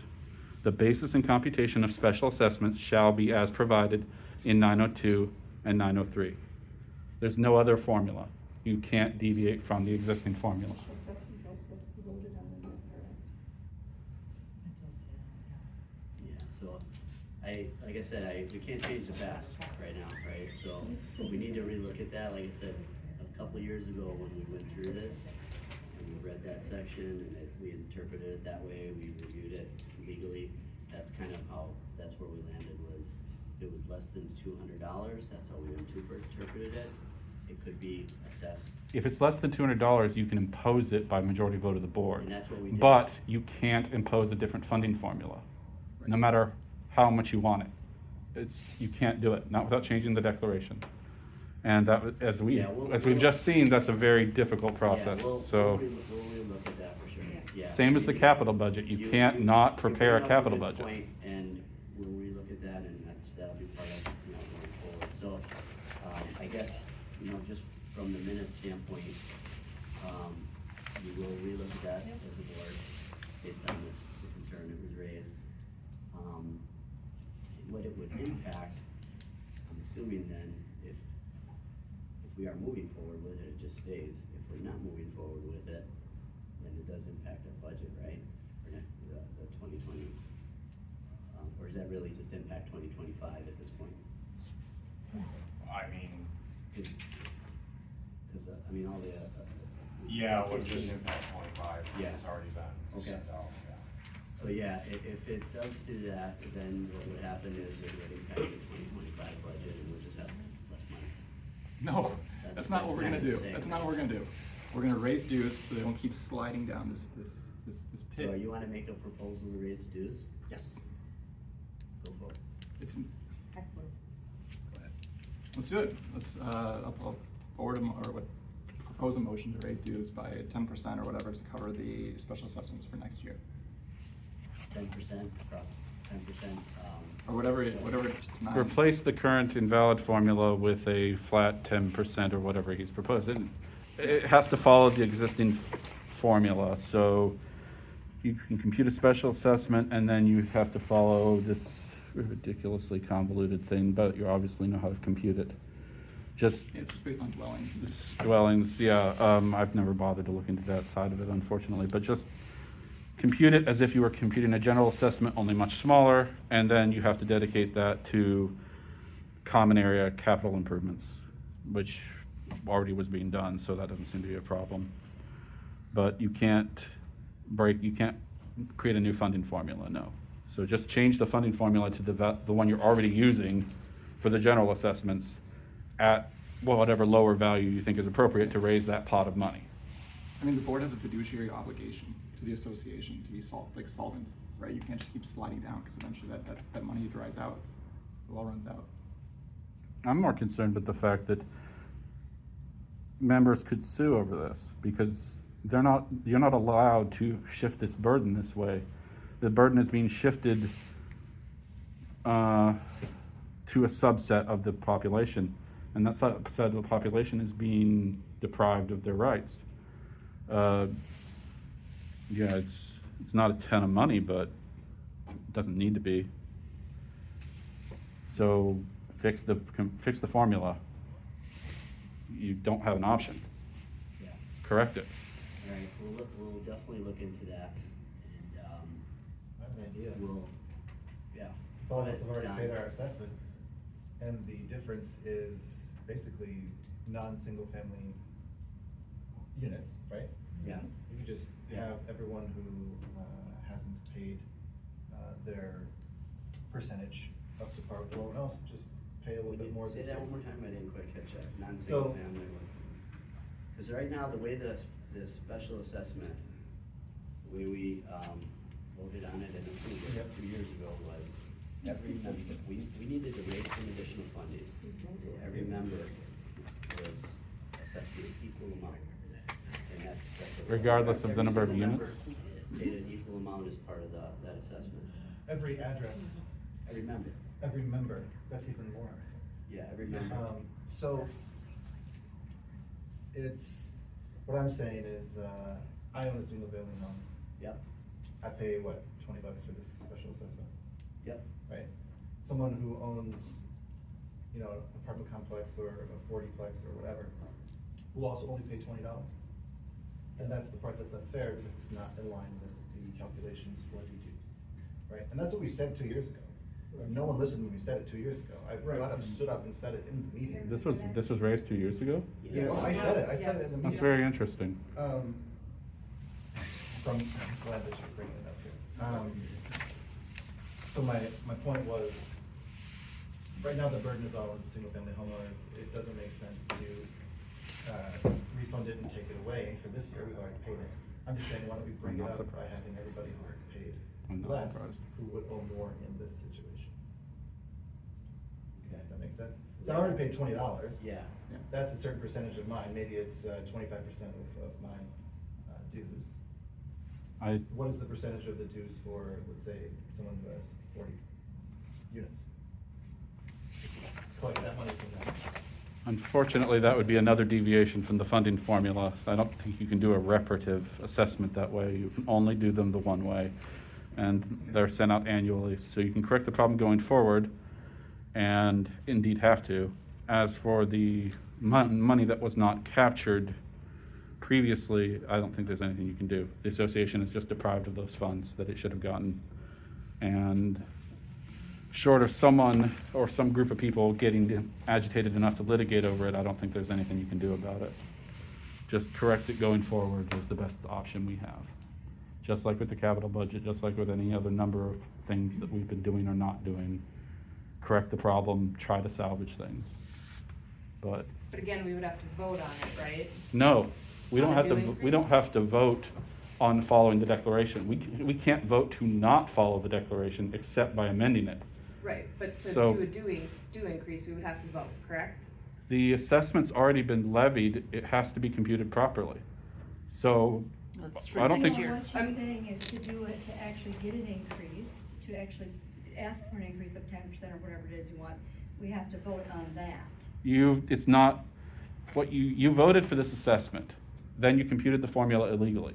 The assessment is Right, I'm already talking enacted, going forward. you're not changing it, you're correcting No, I a mistake. understand that, but I don't think you do a separate vote. No, he's talking about Oh, the actual new- vote a to new actually assessment. do A new it, assessment if you would- want yeah. 5%, if you want 10%, if you want whatever it is you want, for Yeah. the increase has to be voted on. I suppose, a new assessment would have to be voted on. Correct. But correcting the existing Yes, one yes, would not oh, have to yes. be. No, but we'd have to vote In on fact, a we'd have new to, one. we'd have to vote to repeal it, right? I mean, it was, Well, it no, was, or vote on a new one. if it's a on new the books, it increase. has to be computed properly. If it's repealed, Yes. it doesn't have to be computed at all. Correct. So It has to be our voted options on. are to compute it properly going forward, or Yes. vote to repeal it. But if it's not repealed, it has to be computed properly. Correct, but I'm saying that there has to be a vote on whatever that increase is. No, that's not true. You I enact, agree- if I you enact an agree. if you enact an assessment and then your calculator's broken and you send out the wrong bill to some people, it would not be, no, I'm it, talking about a new, I understand. How long is I'm this trying- assessment I'm trying to in hear place both for? of you guys here, so. do you understand what I'm saying? Yeah. If there's a. So correcting a right now, mistake the- might might functionally increase people's assessment, Yeah. but all you're doing is correcting your mistake. We're not You're talking not about the changing. old one, I'm talking Yeah. about if we put in a new increase. We're Yeah. not- Let's say, forget about the old, what we did before. I'm thinking Let's say right Sebastian. now. Unfortunately, it's on the, unfortunately, unless we repeal it, we can't forget about it. Yeah, Well, but- Sebastian has a motion on the table right now. The Okay, increase. So by I second the 10%. motion. I have a motion, I'll second it. we have a second, to increase, if I'm understanding it right, increase the dues by 10%. Or whatever the difference is to make up for the special assessment. So you're saying we should repeal the existing special assessment? Yep. What, why do we need to repeal it? We could just insist that it be correctly computed and That'd keep be it. amazing. I would love that, but it's. So, Yeah. I think your motion is actually not a motion to correct the problem, because you can't make a motion to follow the declaration, you can't make a motion to not follow the declaration. Your motion is a dues increase on top of correcting the problem. A separate thing? I mean, it's either one. We need the money one way or another. We either do the special I'll- assessment fairly or increase dues, and essentially it's the same thing, right? I mean, if you're content with just the correction, I would support a dues increase on top of it myself, but it's up to you to make your motion. I'll second either way. Can we just clarify, is the special assessment in perpetuity, is that, should we put a limit on how long that special Well, assessment is in place? It doesn't matter how she votes on Yeah, correcting it. well, I think we have to go back and. Doesn't matter. Yeah, You we're can't- gonna review you it, can't have we're any gonna correctly evaluate it computed like assessment. 3 years too, so It's already on the books. We're gonna see. You kind can of repeal the from a existing one, but you budget can't. standpoint. Yeah, it was. That's fine. Wasn't like I mean- forever, everybody's not gonna change it. We voted on it, it's That's- 2 years. Yeah, that's what we voted on at that point was, basically the special assessment. It was $20 per member. $5 was for the parks and 15 was for, Was it just one time? no, We did it for every year? yeah, until we're gonna reevaluate it every 3 years. So, And I don't know if this is relevant or not, but looking back at that, there were two options on the ballot. One was this set special assessment, and the other one was an overall increase based on yeah, the way the covenant lays out the calculation. yeah. People can't vote to violate the declaration. It doesn't Right. matter how they voted. They can't vote to violate the declaration. Just the amount, John, it was just the amount. Yeah, but the computation formula is the I get that you're saying we, broke the rules? Yeah, we Yeah, broke the rule, I unfortunately. get that part. So, and like I said, we're gonna relook at that and talk to the attorney again and make sure we share that out of what, kind of where we land with it. Yes. Where are we in that 3-year review process? Are we It was doing? 2022, 23 was the first year that we, yeah, so. Oh, no, that it was in place. 22 we voted on it, so it was the next year that Yourself it too. went into effect, so, Yeah. you know, we've only I done understand the it. politics of it. We have 1 year to fix where we're currently at, and then we need to reevaluate as a membership. Yeah. Where we're at. Yeah. So the next assessment will be corrected, or are we repealing the special assessment? Yeah, I think the idea is, like you said, John, we would either correct it, or we come back and we would, I mean, if the we assessments did- go out next year with this formula that you're currently using, that's a real problem. Yeah, that's why we're not gonna do that if it's determined that it's not correct, yeah, so,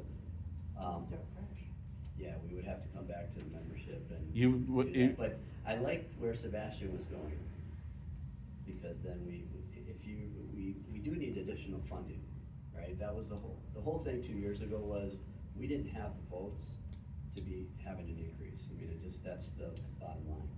So this was kind of where we ended up landing was, we did need some additional funding, and having that special assessment that was assessed equally across the membership voted, and it was approved.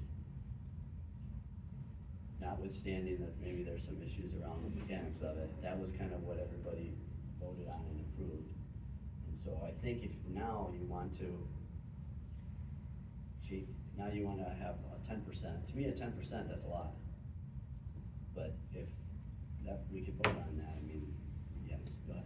But if the controlling vote is held by 2 or 3 individuals, we're Right. never gonna get past being financially responsible. Yeah, that was the exact conversation we had 2 years ago. Correct. And that I was here. where- I was that was present. Right, you remember, then that's sort of where we landed, was this.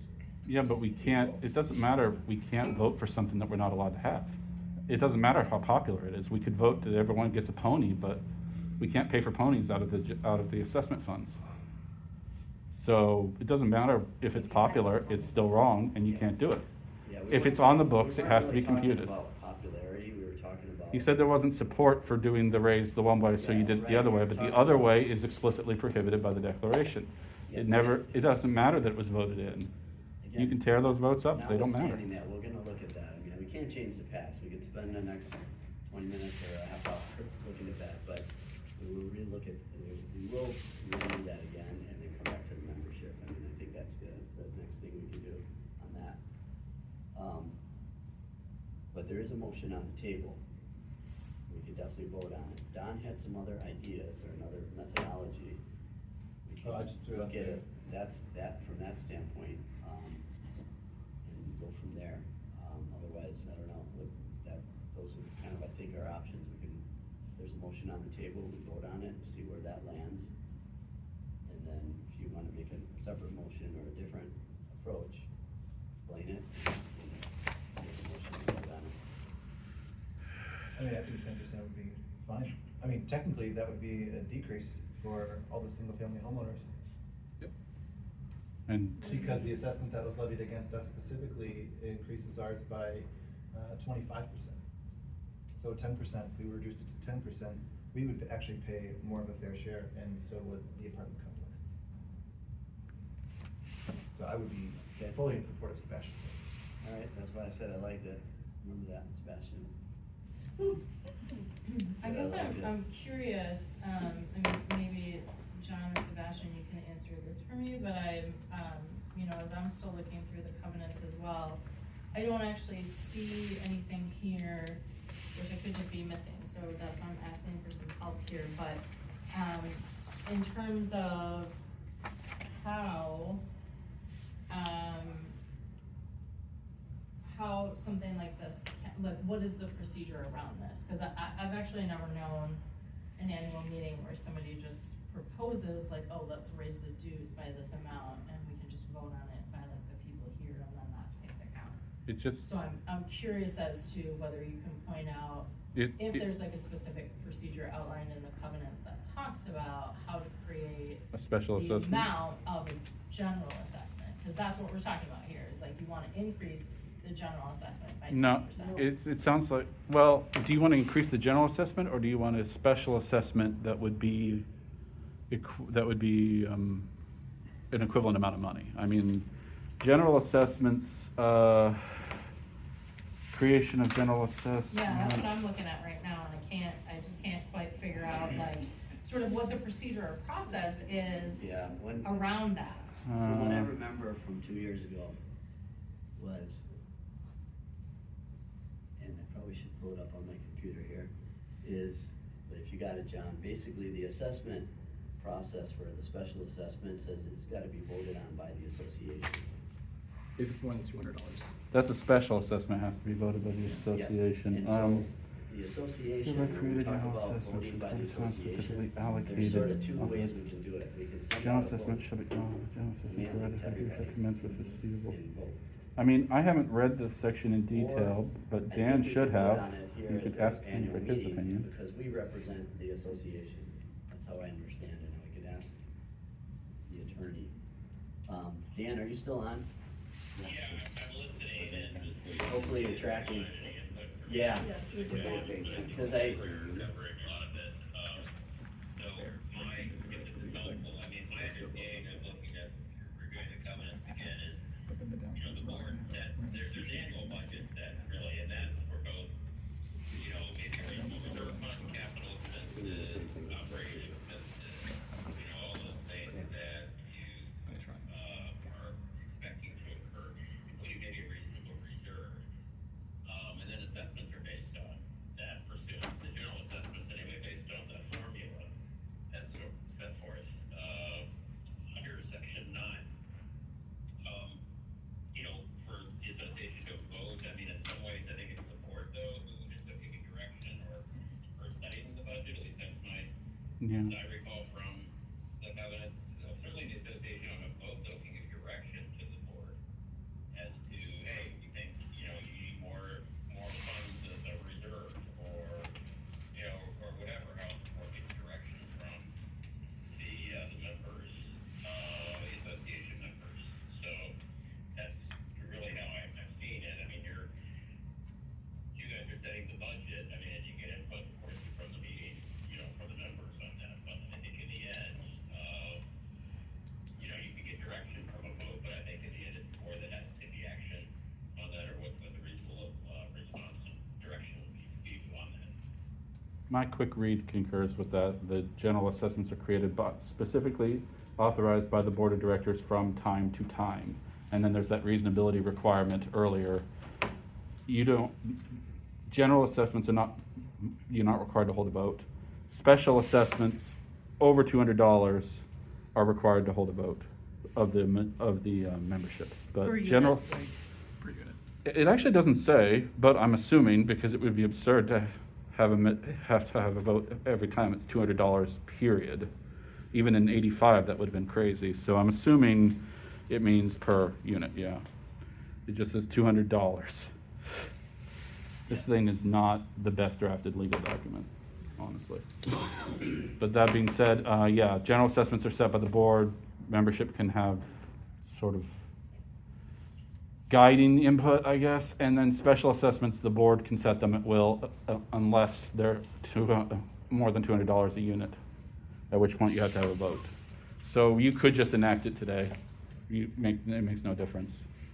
As a general assessment or a special assessment, because either way, it's way below $200 per property, and if it's in the general assessment and just raise the whole thing, then that's just your power to do anyway. As long as it's reasonable, and since we are, as you point out, since we are hemorrhaging money, it would be reasonable to stop doing that. I mean, I look at this budget report from last year, and it's bad. It's real bad. And there's a lot of positive spin here, but talking about we're not technically over budget on landscaping and park maintenance because of a big reserve from last year. Well, that's great, but we're not going to have that next year or the year after that. That we're counting windfalls as structural soundness, and that's just not appropriate. Well, So it comes back to your previous point too, John, about we need some more information about what are our assets, what are the long-term maintenance pieces, and I think that needs to be better articulated in the budget for the membership to see is what are these other pieces that we're responsible for and need to be planned for, so that when we have a windfall year and the next year is overdone. we need a capital budget, yes, Yeah. but separately from that, we need an assessment budget that is not just in the red all the time. I mean, the capital budget will help inform us of long-term funding priorities, that's the whole point, that's why it's required. But we're already in trouble year to year. So the capital budget, necessary, required, long-term planning, all good. But this seems to be a separate issue of, we're in bad shape now, we've been in bad shape for years, we're gonna be in bad shape next year, most likely. When you say, let me specific, so, when you say bad shape. so I mean- here's- At a high level, you know, Sebastian and I had a running discussion on this, is from 2010 to I think 17, our net dollar amount, basically, the bottom line, the net operating, line, we actually went from like, I don't know, it was like $40,000 all the way up to like 110,000. And then for 5 years, and this is what I was sharing with Gary, in that time period, I'm just again off the top of my head, memory, we did some resealing of all the cords. Kevin wanted to build a shed. We ended up building the shed because that was the idea of, you know, when we were doing the picnics, we needed a place to keep all the stuff. So we had like 4 picnics and we spent money on all this stuff that really wasn't, we probably shouldn't have been spending money on picnics and doing all these other things, right? It's not really our job as an association to fund picnics for people.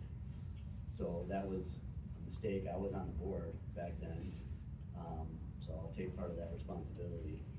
And we learned. We're like, no, this isn't good. And we saw that reserve, we saw those dollars go down. And we said, we're not doing it anymore. Now the last few years, when I looked at the budget and what we posted out there, we're actually starting to go back up. Because again, we don't have a lot of variable costs. It's all the same cost every year. Now we could have $4,000 more snow. You know, there's that variation, but we don't like spend money on other things than what's on here, so. But you did When you say that it's once bad, we checked what, it. you know, what exactly, when, you know, John, when you're saying, okay, it's bad, I mean, we are improving again. I do agree, so I think there is gonna continue to be a shortfall and continue to need more funds for the parks because of things we just talked about. The parks are older, the trees need more maintenance. We used to have somebody that would continually be in the parks. We don't. We're probably gonna need to hire somebody this year. That's what the Parks Committee is gonna be talking about, figuring out what to do there. We have a budget, you know, so I agree with all of looks like we're gonna need more funding going forward. But when you say what's bad on the budget, I mean, tell me specifically which of these. Well, I mean, that's the whole idea. I mean, when you look at 23 actual to 23 budget, you know, we spent more on landscaping, but that was why 2 years ago, we said we were gonna increase $5 for it, and we spent it, so that was a good thing. People wanted to spend more on landscaping, we spent more on landscaping. You know, the legal costs, you know, the whole thing with the legal costs, just to make sure everybody's real clear about this, every time we bring up issues and legal issues, it costs everybody money, right? We're not an attorney, and you heard me say before, I'm not gonna try to make it up. We're gonna ask the attorney and get a legal opinion and then try to go that direction. So, you know, those are the 2 big ones that we spent more. Parks, which people wanted, and we've made the reserves. The legal issue, Steve, Sebastian, others have brought all these legal questions up, and we have to get legal assistance for it. And other things, you know, so other legal issues that we've had. So that's where the money, the ones on the line items that I see that went over, that was pretty much it, right? We wanted to do, people were bringing up the legal issue around the voting, so we spent $4,000 to send a vote out to find out 9% of the people wanna change how it's working. So I mean, those are the things that we spent the money on. Yeah, but that's exactly the problem. Other than There's that, John, exceptions what are the every 2 single things year. what else That's do you 1 say is year. bad For on it? 7 years, we've been sliding down. We went from 113 in 2017 to 67,000. I mean, I asked. Every year it's something. That's the problem. That's why you need to save. That's why you need to have increased dues to make up for this. Because you have excuses every year for something. No, That's they're what not you just said. excuses. I'm telling you there's no excuses. I'm just saying what's on the sheet I mean, here. It's I'm, not like I've excuses. asked for more detailed financial records under the existing bylaws and been denied access to them, but what you have given, which is not acceptable, but a separate issue, what you have given me, going back 5 years, in more detail than this, which really you should put up on the website so everyone can see. I mean, 2018, real bad year budgetarily. 2019, slight surplus. 2020, real bad year, big deficit. 2021, real big deficit. 2022, $173 surplus. That doesn't even count. It's not even a rounding error. But and then 2023, last year, another bad year. So of the last 5, we've had 1 decent surplus, 1 trivial statistical error, and 3 bloodbaths. So I think you're absolutely right, but we need a reserve to protect us from this kind of extreme volatility, because we are losing a lot of money. And I'm not confident that that's going to stop. The trend lines are not good. You have explanations, but the explanations aren't the same as cash. And I agree, and again, that's where I support, I'm only speaking to me personally, not for I support an increase. So, because I see it, we're gonna need it when parks, I care about the parks. I want them to be really nice parks, and I want them to be, where people can go there with the kids, have fun, not worry about getting hurt on a piece of equipment, or some branch falling on them because we didn't prune the trees. So, I mean, that's our goal. Yeah, sorry. So, am I wrong, or are we going to have more flexibility if we make it under the general assessment increase rather than the Yes. special? Special assessments are limited to capital improvements for the common areas only. General assessments can be spent on anything. So we should be looking at general rather than special assessment increase. It depends on whether you want the money to be strictly dedicated to capital improvements in the common areas so that it can't be used for something else, or whether you want general budget solidity, I guess. If you're not. Yeah, go ahead, jump in.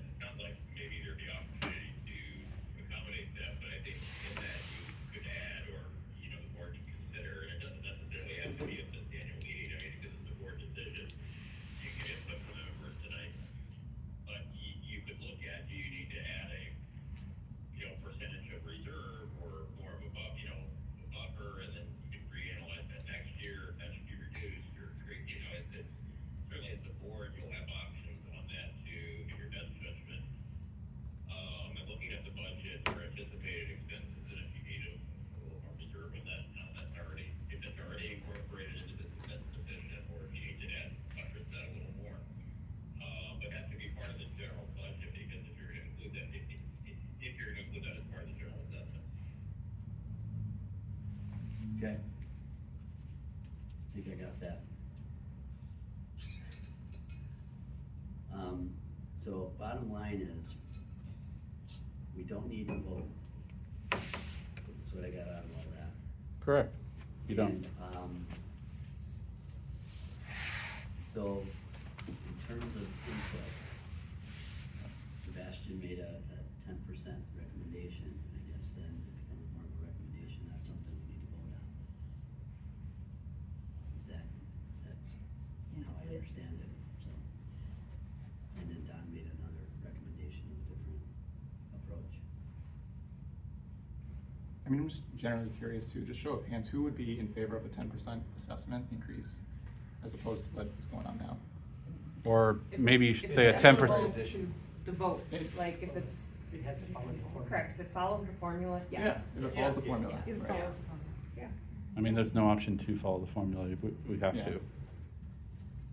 So, the majority of people in the room would be okay with it. Kinda sounds like an excuse for, people with a lot of units to avoid paying the money that we need to actually run the HOA, and unfortunately, we'll see if anything actually happens.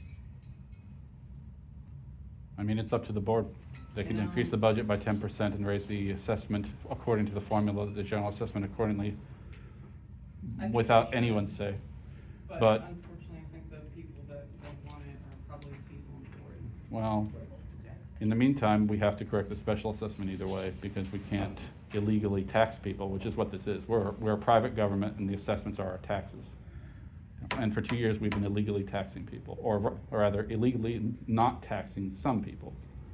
And they get away with it because of the way the assessments have to be annual, but we can't continue to have that loophole open knowingly. And the fact that this was raised 2 years ago and apparently not caught is deeply disturbing to me, but the past is the past. If the next round of assessments results in the increase assessment to the multiple property owners, does that affect then, if we put a 10% on the general, we wouldn't probably need a 10% if the larger complexes were putting in more How much are we? on the special? In other words, how much are we losing by not computing the formula correctly currently from not assessing it on the multi-units as we were required to do?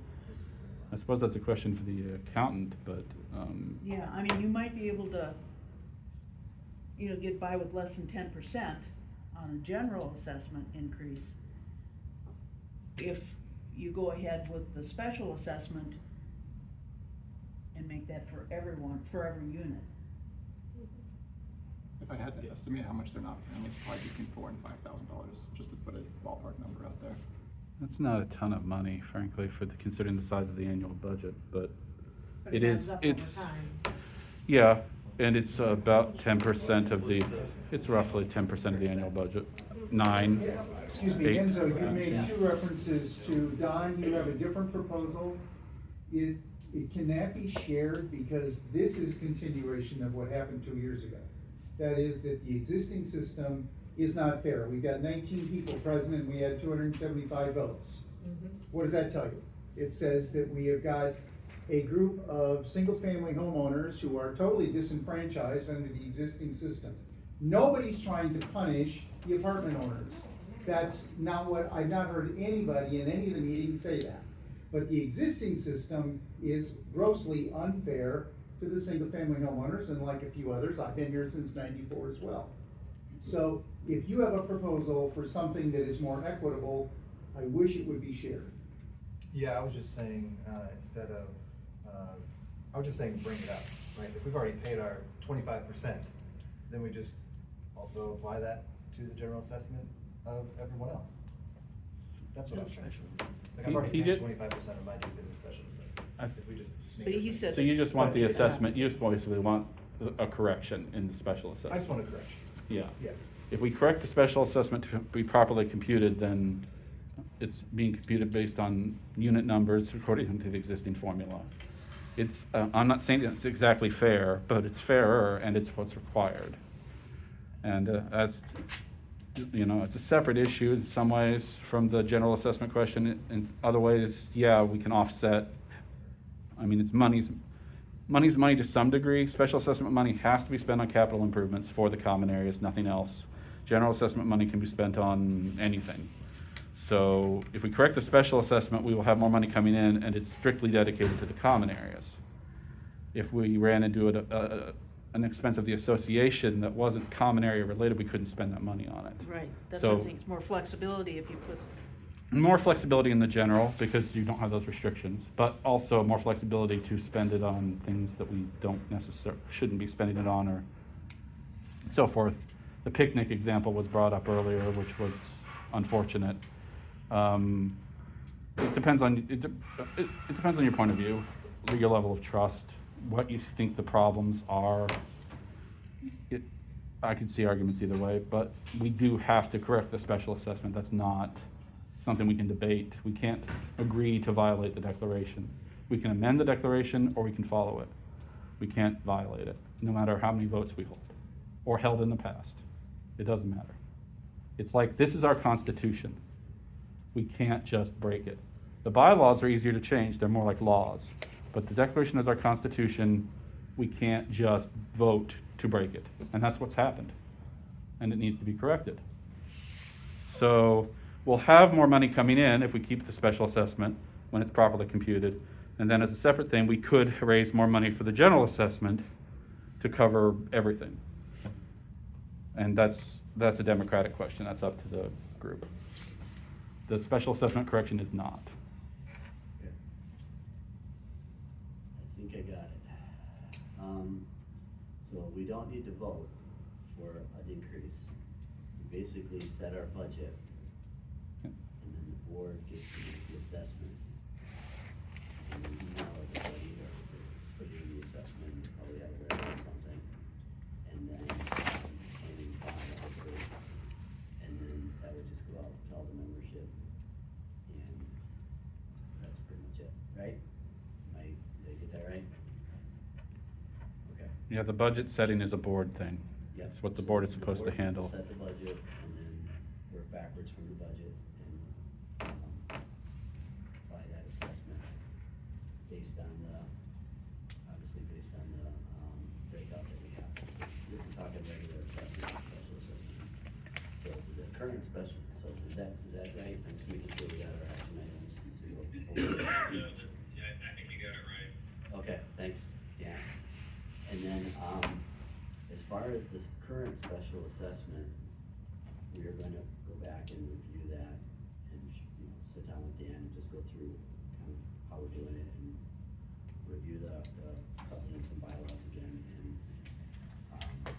basically share out where we end up. We're either gonna not continue it forward or like John, like you were saying, modify it to be correct if it's not correct, okay? Well, the board can't just decide on your own to not go forward with it, I don't think, because it was voted in, and you voted to make it perpetual. But it was voted in based on what they thought it was. Well, yeah, but you can't read their minds in the past, I mean, But so you can't change it and say, well, that's what you voted on based on something, and say, well, now this is they what you should voted, have what, done. I mean, what was the language on Yeah, what was the language on the ballot? What was the, Yeah, I guess. what was the question?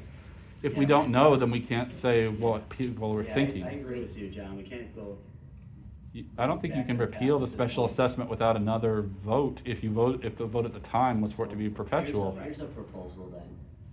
So we know we need to do work on this, it's either gonna be Rusty made a special or the other one.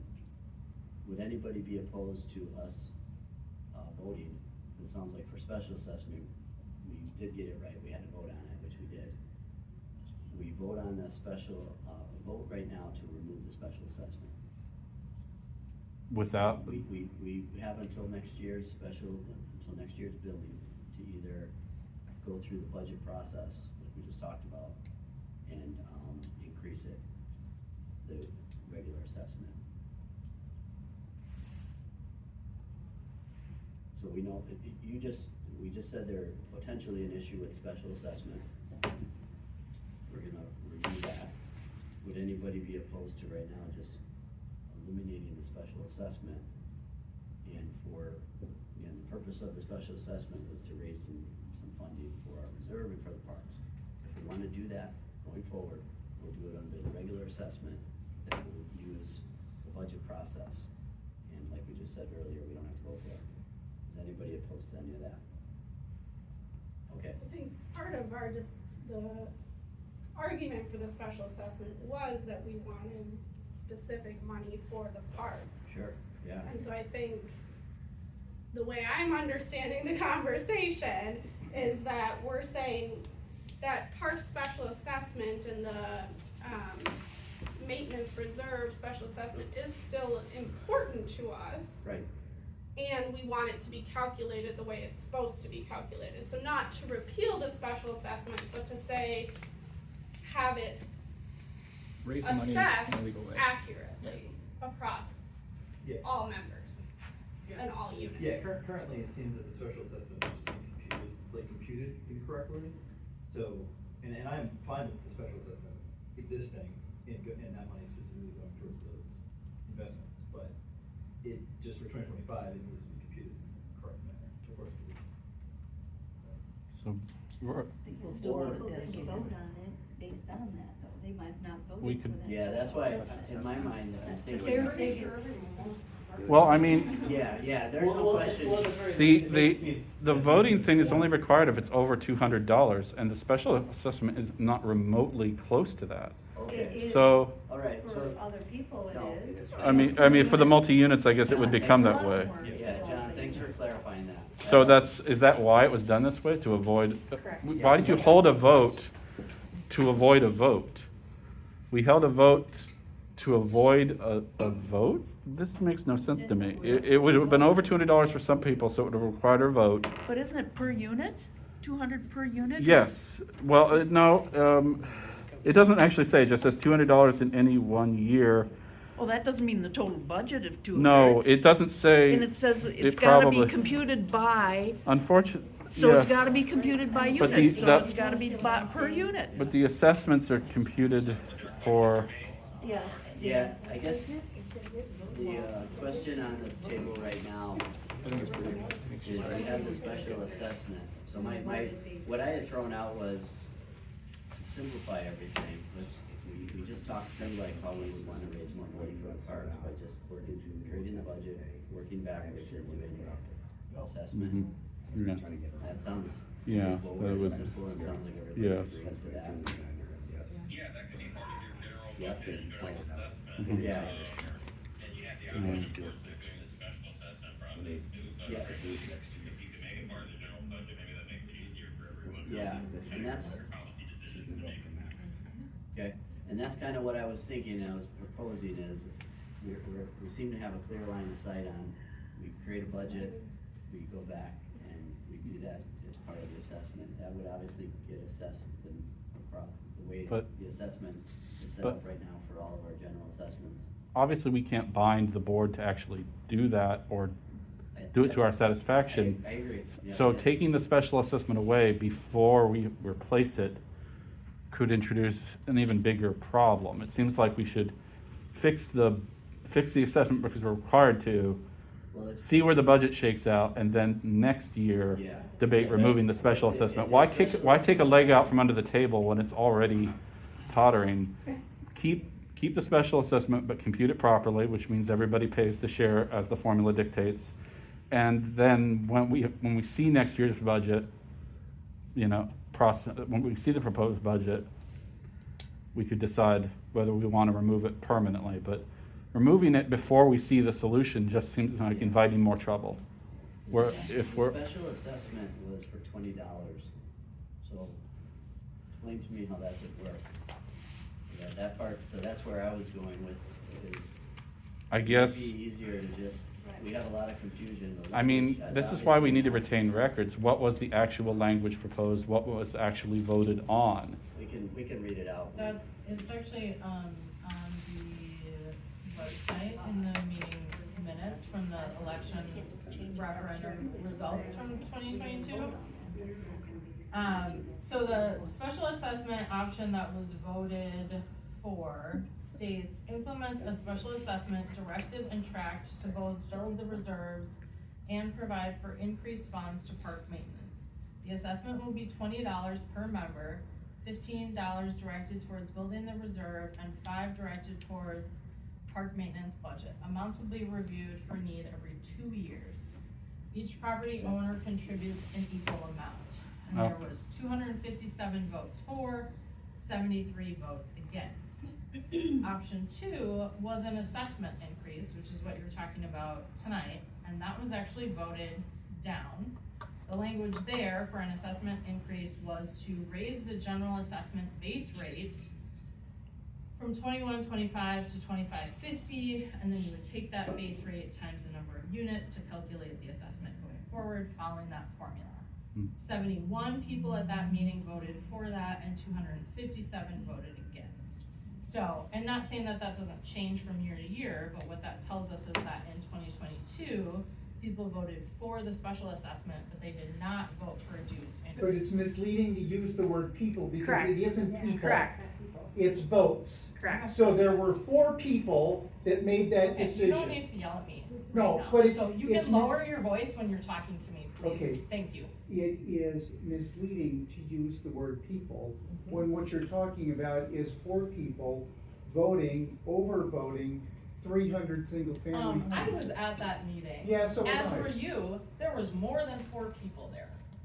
No, I'm talking about the 4 that controlled the 200 plus votes. That's what I'm talking about. cause I think there were plenty of people there. Yeah, There were. there So, But- I have a question. At For the two people, they got one vote, cause a lot of couples there and they. I mean, they so voted regardless, for like $20. that's So- the language that's on there. Right, but Well, for based- example, tonight, we had 260 some votes. Are there 260 some people here? Based on that language, But unfortunately, I'm just saying, Yeah. like. that was a lot, that's- I was not aware the language was that explicit, since it was spelled out that way, the membership votes, the voters, the number of votes, explicitly voted for an illegal policy. The special assessment is invalid right now. It doesn't exist. Okay. So, Back to my original. I don't think we even need to repeal it, it's gone. Okay. They voted for something they can't Back to do. my original, thought is, and again, I'm just trying to build some consensus here. I mean, we can vote Is to my repeal an illegal original thing. thought is we look at eliminating, it sounds like from what I'm hearing, we don't need to actually vote to eliminate it, because we didn't necessarily have to vote to put it in place. So the idea would be we eliminate special assessment. And then we look at, our budget based on, we know we want to increase the parks funding and work backwards from that to do a regular assessment, based on how they're assessed in the bylaw. We could just vote for a new special assessment that would actually follow the proper formula and keep the exact funding streams and dedication the way it was. Just say, instead of that $20 per member stuff that we can't do, set a, you work backward from the amount, just like the budget. You could say you want it to be approximately X dollars per unit and direct the board to compute that and enact it. So, I don't think, the existing special assessment is dead because it was never valid. But we could just vote for what people were ostensibly trying to create tonight, reenact it properly, and then you'll have to compute it just like you would with the general assessment and come back and it'll be approximate.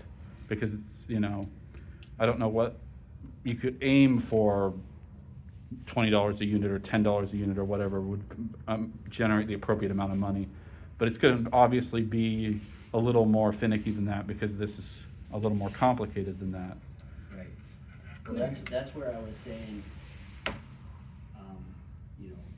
we have a lot of concerns around the special assessment process and the language.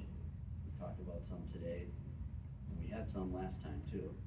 So it sounds like there's definitely concerns around it, so I'm leaning towards stay away from special assessments going forward. And we do regular assessments following the covenants, based on our budget and increase in the parks, everybody's gonna come over with that. And then let's have that be our increase for 2025. So that's kind of where I'm leaning. It sounds like we don't have to have a vote for it, so that's good. And Dan's got his hand up, and I think I saw another hand go up. Alright, hold on. Go ahead. Alright, the second proposal that you read from the 2022 meeting, that one was in line with the policy, as you understand it, correct? It's just an increase to the. It's just an increase in the, they were literally saying just increase the amount of the base assessment that is multiplied to generate the tax. Which So yeah, that ultimately- second proposal was constitutionally valid, so to speak, Which yes. is the same thing that I was saying before, is we could increase it, cause Yeah. $4, it was 21 to 25, is $20 for someone who has, a single family home, most of the case. So what if I just start a motion to vote on that policy I mean, from now? we could vote on it, but it's not, I don't think it's binding on them to do. I mean, it would express our will, but that's all it would do. It's like those non-binding resolutions they put on the ballot every presidential year. It would show our support, but nothing beyond that. I mean, if it emboldens people to actually enact it, then fine, I guess. If people are uncomfortable with, a non-dedicated fund source for the parks, if in your budget, you would say that a certain percentage, you work out what the percentage is, will be dedicated towards that, so that people get the understanding that maybe that special assessment has gone away, but that you're guaranteeing that a certain percentage will go to the parks. I don't think they can guarantee it going forward. Each budget is independent. Each board is independent. It's like legislatures. I don't think, the special assessment process is the process by which we bind them. But it is it is somewhat more complicated, although we could just vote for a special assessment with a rough budgetary target. That's the best we can do. Or they'd have to come back and propose one and then we vote on it.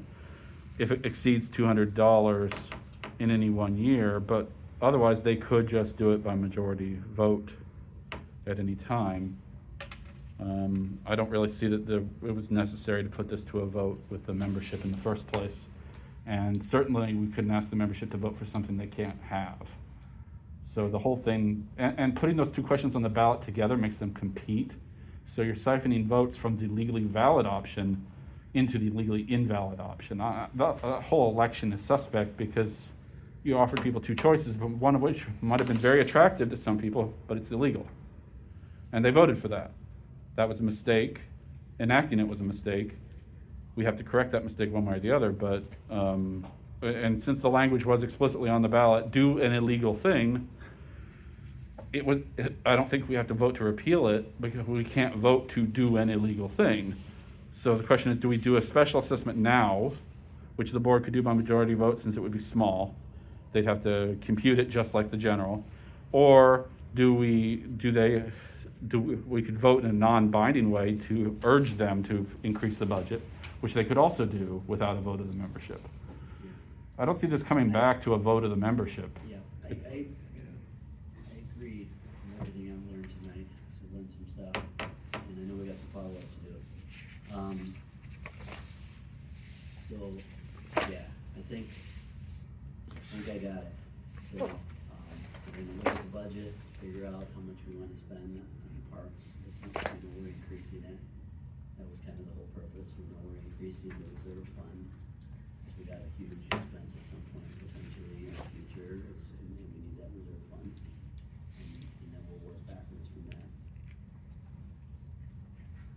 Is that a good place to rest? I still have one more topic, but is that a good place to rest this topic?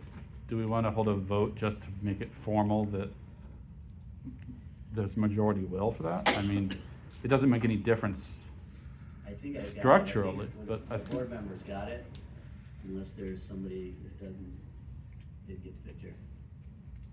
We can vote and say there was 24 or 25 for it, but I mean, I think everybody's for it. Okay. Yep. Okay. Any other topics from the floor at this point? Otherwise, I got one, hopefully it's quick. The only thing is, I had a thing, I have to ask for it in the annual meeting.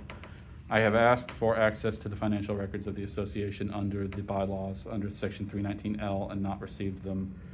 Based on that, which I'm entitled to them, I haven't gotten them. I wanted to have an accountant look over them myself. I can't do that. There's a provision under the bylaws that you can call for an audit by a CPA, a different CPA, one would presume. It can only be asked for during the annual meeting by a majority vote, presumably of those present. I don't see any other option for me than to move for an audit at this time, because I've tried for 3 months to get access to the financial records that section 319L says I should be able to inspect. I've been rebuffed by Dan, by the board, and so forth, so I'm asking now, I'm moving for an audit under section 606.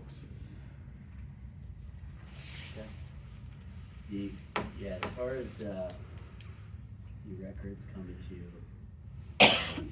yeah, Dan and I chatted today. He is, they're definitely being prepared. I was expressly told they were not being prepared, that I would receive nothing more than the 5-year, month-to-month summary with no receipts, no invoices, no transaction records. No, they were definitely being prepared. I don't know, Ryan, when did you send them to Dan for? 2 weeks ago. A couple weeks ago? Yeah. So, yeah, they're in progress, and they're on their way to you. So I guess my one thought would be two things. One is, do you want to wait? I can't wait. I'm only allowed to ask for this at this meeting. All right. Under the bylaws, it's very clear it has to be asked for And that would be at the cost of the association? Yeah. to That do is correct. The only reason I'm saying wait. Just so I everybody can't knows wait. if they vote for that. I told you by email, I told the board I was going to do this. You could have told me before, I can't wait now. I have to ask now, or I can't ask any other time. It has to be, I mean, people can vote it down, that's fine. No, I'm okay with I can't the stop vote it. on it. I mean, Like I said, I just thrown it out because it is an expense. it is an I am 110% confident that, you know, our CPA that is that has been doing this for 5 years knows it well, and we've had other people look at them as well over the years, and we have no concerns at all that we have any issues or leakage or whatever. So I'm totally confident, but, you know, that is your right. It just does cost association money that doesn't go to something else that we need. I'm So aware. That's why I'm throwing that out. I have no choice but to ask now. I asked before, didn't get it. I I'm have no just choice throwing but to out ask. my view on it, so I think we Be can, aware of your vote. let's do it as a vote. Oh, do you have to do another secret? Obviously. Yeah. No, it doesn't have to be secret, actually. I wanna, No. It's, at the annual meeting by a majority vote may require that the accounts of the association be audited as a common expense by a public accountant. all right. There's no secrecy requirement, and Okay. I'm not asking for one myself. Is this vote by unit or by person? The bylaws define majority as, where was it? Just a Okay, second. Dan, did you get that one? Well, I didn't hear, what, I know there's a vote for a vote by the members on, Majority Wants means, to know if it's by vote or Yeah, by. what section, John, were you looking at? 606 is the audit section. Majority of owners is defined under section 209, which just says, as the context may indicate. So it could be, the majority here would, since the vote has to be explicitly held at the annual meeting, the context would seem to indicate the majority of owners who are here, which would probably include Zoom, if there are people on Zoom, but. well, it doesn't have to be made at the annual, meeting. The audit request does have to be made at the annual meeting. The board's financial statements report at the annual meeting. So, The majority vote of members is what is provided, so if majority vote Right. for require that the accounts of the association be audited as accounting expense by vote of account. So a vote can be taken on that, if the motion is made. Right, the question would be whether it's by units or by, vote, you know what I'm saying? Because people who have duplexes get 2 votes or whoever. No, I Or would think, it just be by person? I think it would just be by who's here and who's not, but the votes are allocated by unit. As you normally would do by Yeah. the voting power of, how many votes that are apportioned, right? So it would be the same like an apartment, representative from the apartment owner would have whatever number of votes, right? If they're here or on the call, yeah. Voting procedure. If they- So we're back to voting? Okay. So it sounds like we do vote, and you can put the number of votes you have, and we'll vote on it.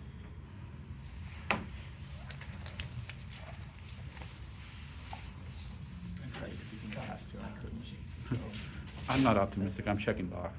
No, I get it. I appreciate it, for sure. You know, I mean, I have to show I've exhausted all my remedies before I proceed any further in a different forum, so. Hybrid finances. Yeah.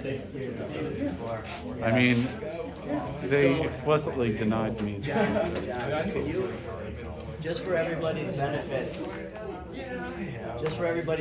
John, could you restate what we're voting on, just to make sure it's clear? Under section 606, we are voting whether or not to audit the accounts of the association There is no trust, period.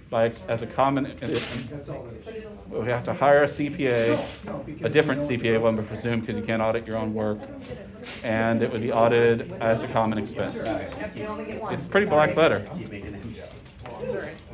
I don't know when apartment complex. Maybe I should. We still only. Well, yeah. I'm my own person. So a yes vote is gets the audit? Yeah.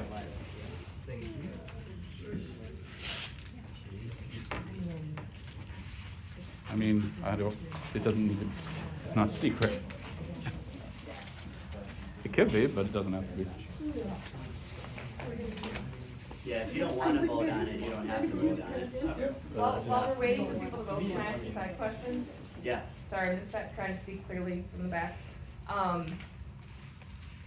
No offense to our attorney on the phone, but how often do we evaluate our attorney fees? Because I also know, I used to work at a law firm, attorney fees vary greatly, and so if clearly there seemed to be some concern about the expenses increase from our attorney fees. Again, no offense to the attorney on the phone, but maybe that should also be something that's reevaluated regularly, that we have a competitive price coming from our attorney. I mean, that's one of the reasons I asked for records. One of the things I other- had concerns the about. other As thing an with attorney, I was going to appraisal evaluate is our the same attorney thing. fees. Yeah. I can address it, yeah, we have reevaluated it a few times and found that Dan's rates are, now, I don't wanna tell Dan, cause now he's gonna raise his rates. Well, that's, that's fine, but can that be shared then? I have, yeah, How Dan many could places definitely were share his contacted, rate. rates were, I mean- Yeah, actually, we'll have the accountant share the rates. But yeah, the rates, we have reevaluated it a few times, and they are way low, very low. So Dan does treat us as a nonprofit, so he gives us kind of the nonprofit I mean, pricing, so. there's a lot that goes into legal billing that's more, Oh, yeah, that's more than just the base rate. I wanted to look at it in detail, and I was not able John, to. you're gonna get those, you just haven't yet, like literally. I mean, I was expressly told I wouldn't be. The email where I received the 5-year summary said that this was it, from Dan. Dan, did you tell them you would not be getting the, accounting It doesn't make any sense to me, but. paperwork? Cause he's saying you told him you would not be getting it, that's why he's requesting it to be redone by CPA. I don't recall telling him that he would be getting records. I think I sent him the 5-year ledger, Right. general ledger, and then I asked for more guidance on what other records he was requesting. And I believe I have some invoices and maybe bank records that I would provide to him. So, or you can come to my office and look at them in person.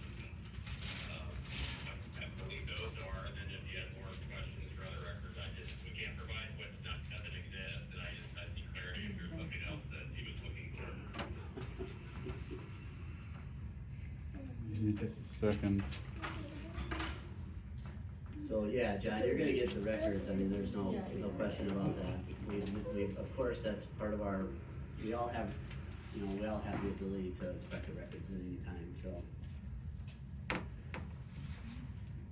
Yeah, no, I really go through those, and if there's other ones that, I think there's probably a time limit on the records I do have, so if there's older ones, maybe I guess, we can see what I'm gonna provide him, and then he can follow up. Yep.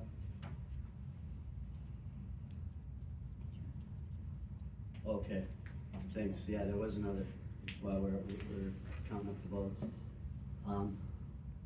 Dan, do you know your rate offhand for us, cause someone did ask that question, your hourly rate, otherwise, Ryan. 180, it's either 185 an hour or 180 an hour, I don't recall.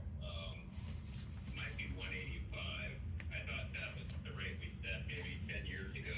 Yeah. I don't think I raised it, but or if I did, it Yeah. maybe $5. Yeah, don't raise it for us. Keep it, we really, really appreciate, you and the rate you've been giving us and the work you do for us, Yeah, and. frankly, I forget to raise rates, and some folks like you, I don't raise them, and it's been a decade, so, I'm not looking to raise them though, so. Okay, thank you.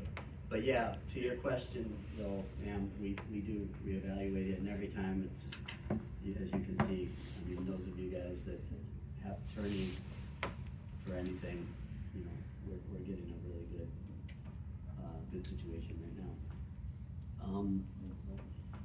Before you get to the votes, so I did want to throw out one thing. Someone brought up either, I think tonight, we are considering looking at a management company to bring in to assist us with, basically kind of take over some of the stuff that we've been doing.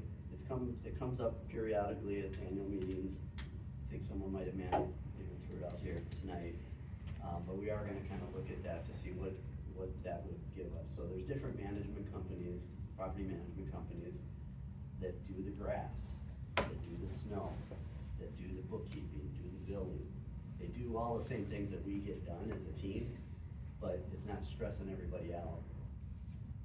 I'll add that, and some of these other issues that come into play. And so we're gonna kind of reevaluate that. We looked at it about, I don't know, Gary, were you on, or Chuck, one of you guys were on when we did it last time? Maybe it was before. I keep forgetting how long you've been on, because you're still getting relevant stuff, but,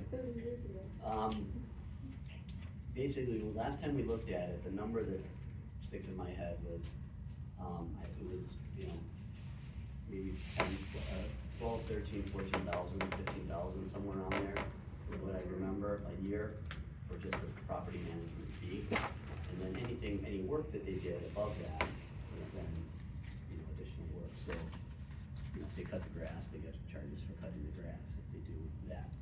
That fee included like the billing, addressing, all, you know, we went through the, how many questions and emails and all that, you know, all the property management. So if you rented a property, all those things related to this stuff. So it would keep track of that. It's probably someone we could ask to say, hey, can you do an inventory of all of our assets and the financial accounting of that? We potentially could work with them on that. So our plan was to kind of look at maybe 2 or 3 companies that do that kind of work for associations just like ours. See what that cost would be, and then at the next annual meeting, because we're not gonna do anything right now, but at the next annual meeting, kind of maybe bring that up again. Because I do think, even though we could make the call, I think, as a board to just start that engagement, I think it's worth a larger conversation and talk, and maybe whoever is the person that we would select, have them come to the annual meeting and talk about what they do. So I just wanted to throw that out, just to get the feedback from everybody if you guys totally hate that idea, or sounds like a good idea to at least pursue and get some more information on it. So it'll be a new expense that we'd have to budget for then? Yes, but the honorariums would go away then. Yeah, Because the work would be taken off the board and probably at least a lot less depending upon what, we would take that budget out of that to put towards that. Where are the honorariums reflected in the budget? Management fees? Management fees? $32.50. That's what I thought. If the board's finding it too stressful, couldn't you just step down from the board and let other people who are willing take over those positions? The answer is yes. Of course. Yeah. Yeah. I mean, the only thing I would say about the management agent thing is there are rules for that too in the bylaws that would need to be strictly followed, and it's actually quite extensive. The people who drafted the bylaws back in '90 clearly strongly favored the idea, but they put restrictions on it. There are some things that you can't delegate to the management agent. Right. Yeah, Most importantly, setting the budget annually. Yeah. No, we get that. That's our understanding as well, John. So there Yeah, still well, would be, there will always be board. We've already uncovered a number of problems with adherence to the declaration and bylaws tonight. I just wanted to make clear that if we do go ahead with this, and I personally would definitely be interested in investigating the option for a more professional management of the association, it would have to follow these bylaws as long as these bylaws are in effect. And there are also some restrictions in the declaration to a less extensive, and those we wouldn't be able to get rid of just by getting rid of the bylaws. So there are rules in place. The investigation would need to comply with these rules when we seek a quote, as it were. Yeah, you know. that's kind of what I'm saying is the plan. Would be to, you know, just investigate it like we did, you know, a bunch of years ago. We looked at it, we got at least one estimate, and I think the name of the company was Broham Management, which we'll probably look at them again, and they're still around. And they came in an annual meeting and presented and shared about what they do and the costs, and at that time, the membership voted and said, no, that's good enough. So we could look at that basically again, and the people that were volunteers on the board at the time, so I guess I'm fine with doing what we're doing. We got really super lucky. This is, you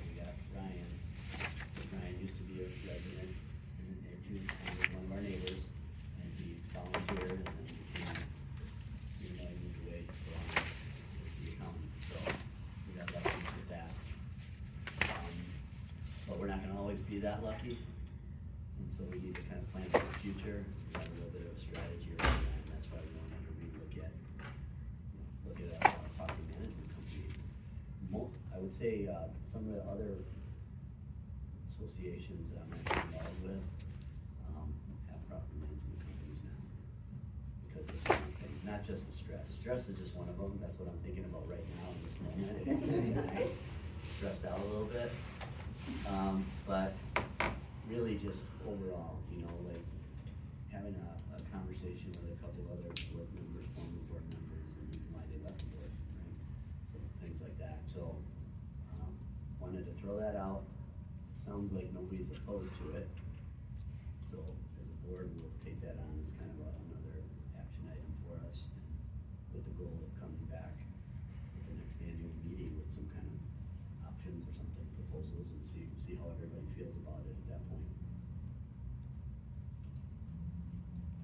Okay, that was the last topic I had. Anybody have anything else, otherwise we'll read the votes and where we landed with the audit? So there were 7 yes and 141 no. Good. Fair enough. With that, if anybody has concerns around the financial, like John, you heard from Dan, we can share out everything we have. So, I mean, there's nothing not available to see. I know, was it 2 years ago or a year and a half ago? I don't know, Steve and Sebastian or Don. You guys had looked over a bunch of invoices and billing related, I think specifically to parks and everything. I mean, yes, I asked to see everything, and what I was shown was roll-ups, so I just gave up. I've had similar experience trying to get records this year. The last communication I had from Dan was on February 22nd when he gave me the 5-year, very high-level summary. It's only a little more detailed than this. And I specifically asked in a follow-up letter to receive the actual So I think records. everybody needs to also understand it's a huge amount of work to gather all that information. I And this am- is like not at all my primary job. And so when I get these requests, I have to try to fit it in between tallying up all and dealing with all of the covenant proposals, collecting 466 checks, depositing those, keeping that straight. And then we get these requests for, and I put together all the records when you requested it, and they never went over to. So it's a little irritating on my end then to spend hours compiling this information to it never be used, right? So I then, this year, when this came up, I've had a lot going on, and I can't just turn it over immediately. And by the time I got the request for your stuff, we had 4 or 5 more threatening letters that you needed this stuff immediately or you're gonna file lawsuits. So then I'm scrambling to get stuff together. I send it over to the attorney, and then we're still getting threatening letters. So I'm like, Yeah, well, thanks for sharing. With respect to your irritation, the bylaws impose an obligation on the association. It is supposed, those records are always supposed to be available. Always. I understand that. You understand, you don't understand that, get and to I'm not- be irritated by the, This has just become like the most negative thing in my life, and I want nothing to do with it. well, then you can quit.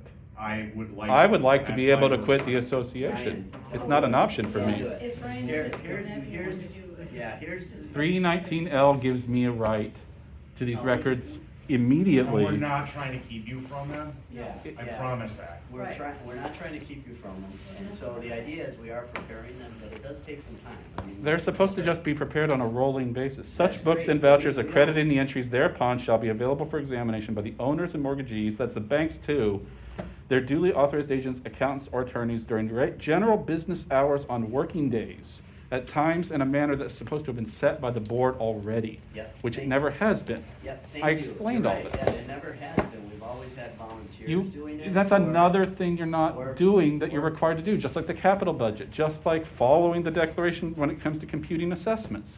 Yeah. I'm tired of hearing that we've never followed the rules. It's not an excuse for I'm glad continuing you're to not tired follow of the hearing rules. it, but you're gonna keep hearing it, cause it's the reality, it's what we've been doing for all these years. We've been How long have working you lived in as the volunteers. association? 13 years. As volunteers, this is how it's been done, this is how we've worked it, so I'm sorry, I mean, I'm just telling you All right. what's happening. But this is one of the reasons, I'm actually glad brought it up. I'd like to make a motion that the personal insults stop under Robert's Rules of Order. I have not personally insulted anyone here, and I've been personally insulted. You've insulted us in many, many letters, so. That's not at this meeting, and I've questioned your competence and performance, which I'm entitled to do. So here's the. There is one more motion I'd like to All make right, before we hang on one leave. second, let me at least finish my statement. So, I appreciate all of that discussion around that. That, to me, that reinforces why we might wanna move to a professional property management company. Because we have been working as volunteers for, I don't know, since I've been involved, and I'm sure I know before that. And we do have limitations on time to get all of this stuff done, right? And, you know, the records aren't just right there, so. But they're I'm sorry required you to haven't be. gotten them yet, and it's not to the speed that you wanted. It's the but speed they that the are board in coming. 1990 set by a unanimous vote. I understand all that, I'm sorry. And you were free to but repeal I those don't- bylaws in the preceding I don't have a magic 34 wand, I years. can't fix everything. And then, Don, I know for yours, when you mentioned that, we chatted a lot, we gave you down to the actual invoices. I remember reviewing them with you and Steve in Julie's office, so I don't know what you say you didn't get. It wasn't a roll-up, it was receipts, it was the actual invoices. So I just wanted to clarify that, because I thought maybe you said something that wasn't accurate. But we gave you actual receipts, like May, June, July, whatever, I mean, it was down to the invoice, so we sat down and looked at them all together with Steve and Julie there. So I just want to clarify that.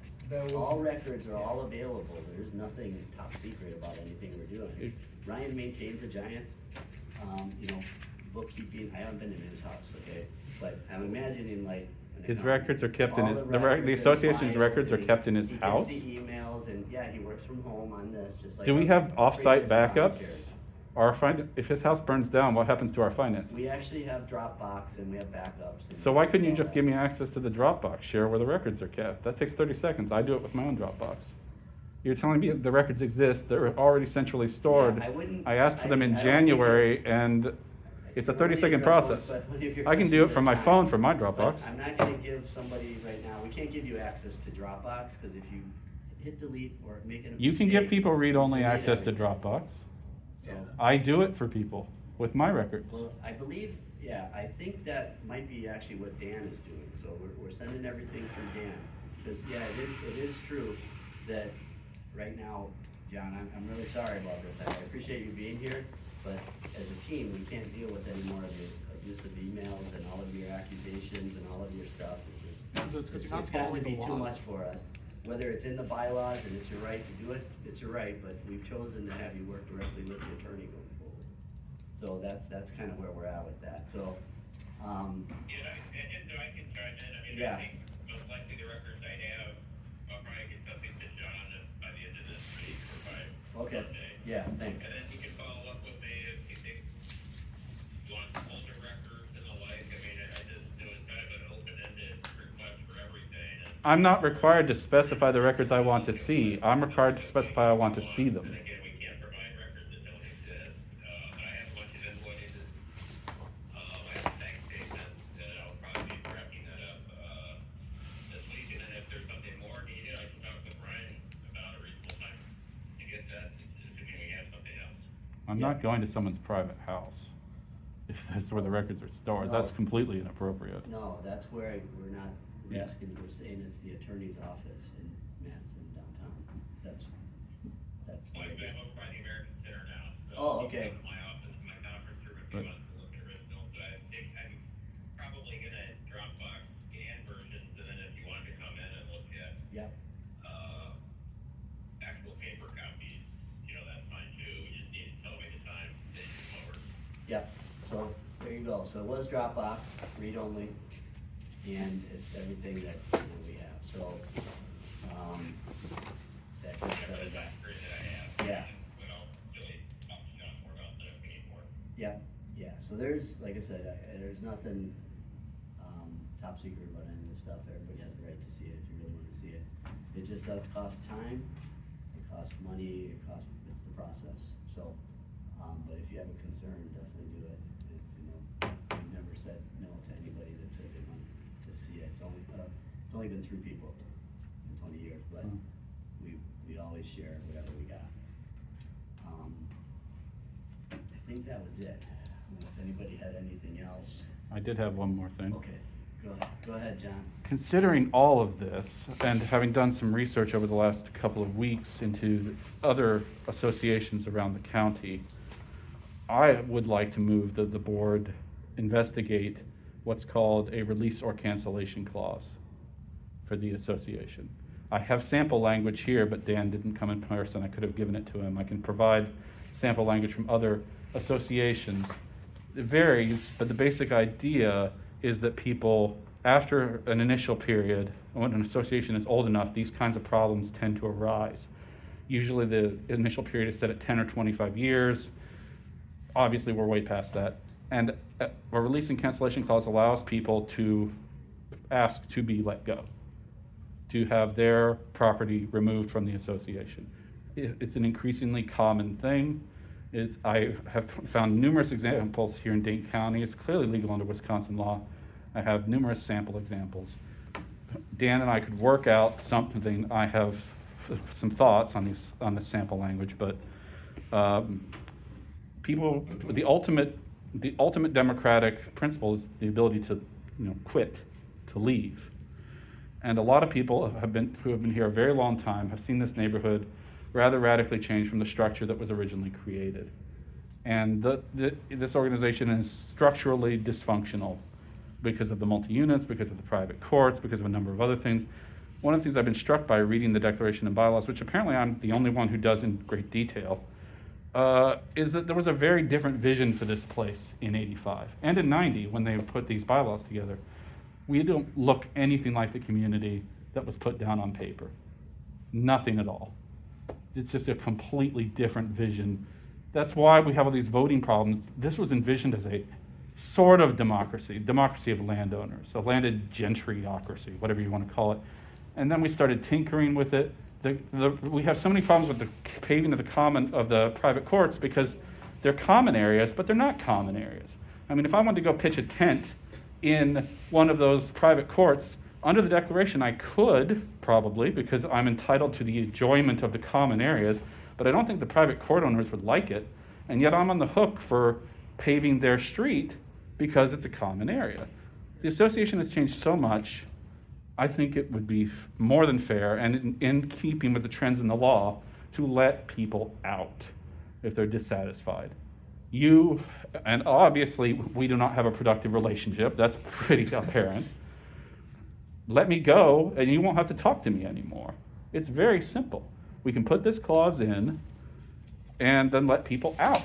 And then everybody who doesn't want to pay dues, pay the assessment, opts out. One of the large property owners opts out and we fold because there is no budget. Realistically, we're headed that way anyway. Yep. We are on this down slope already. It's, as has been pointed out, we can give people the freedom to leave, and at least the people who would stay on their own terms.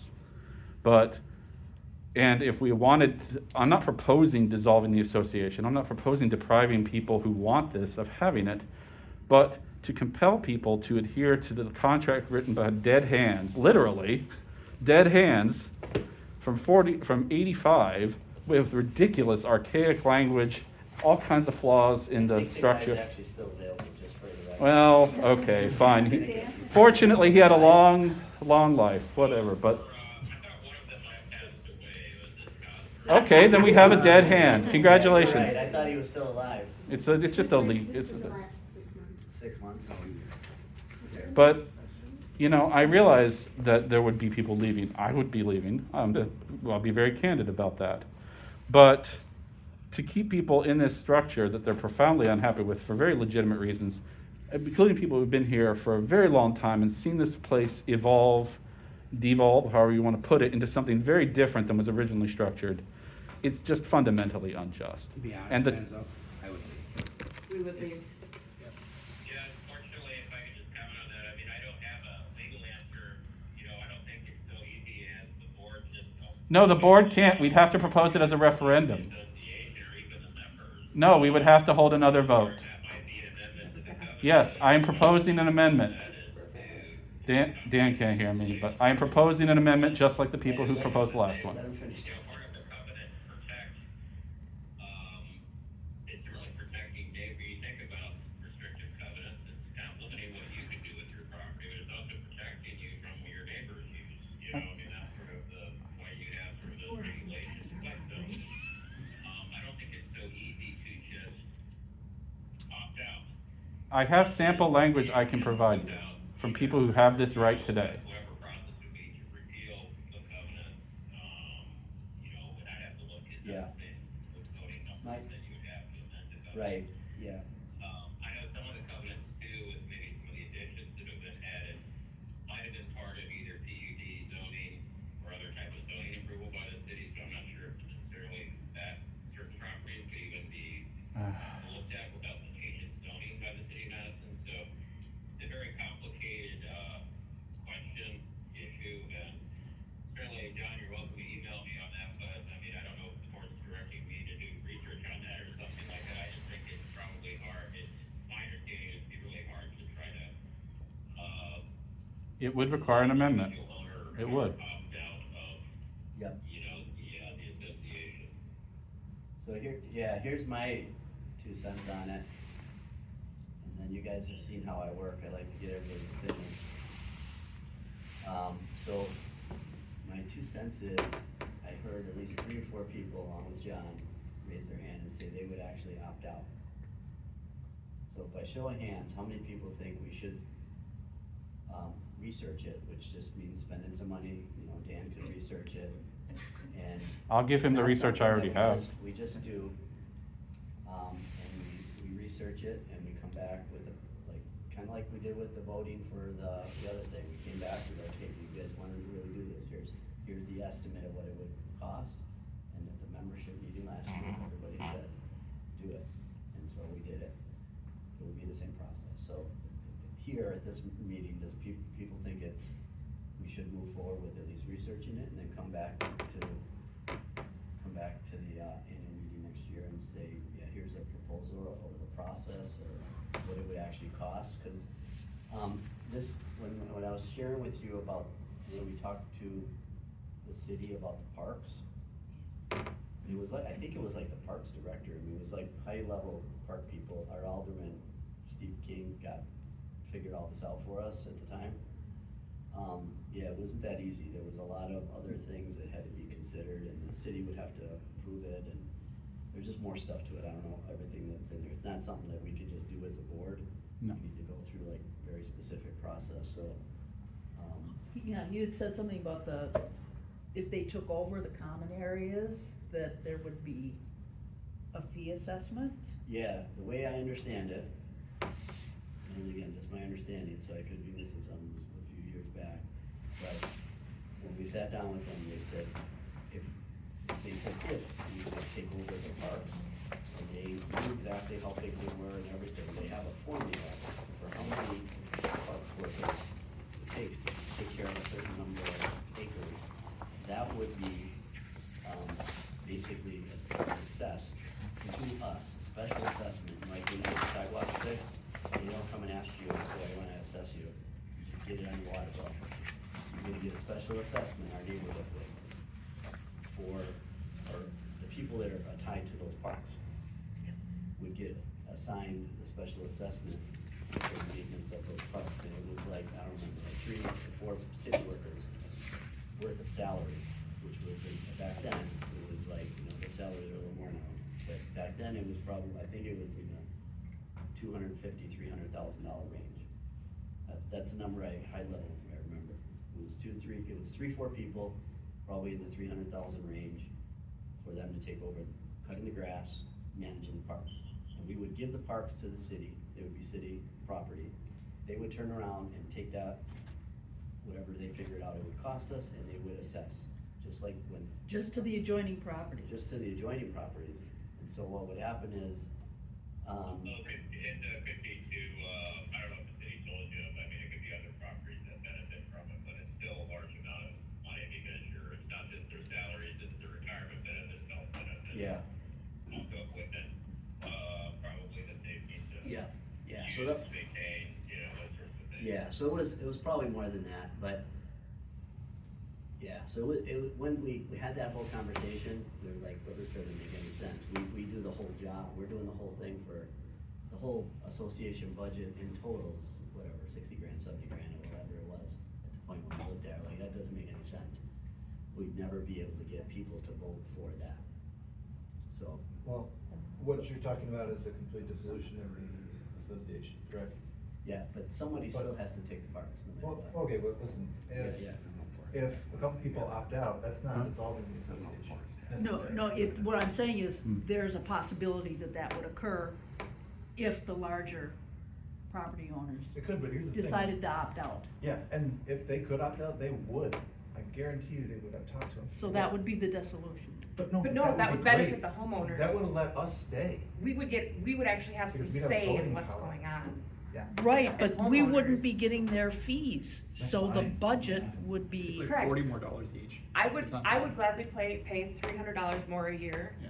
in association fees if I had equal say to what 4 members in this association have. I doubt that you would get a lot of homeowners that yes, would agree with correct. that. The people who show up at this meeting, like, you clearly have things that you wanna accomplish, and there's nothing wrong with that.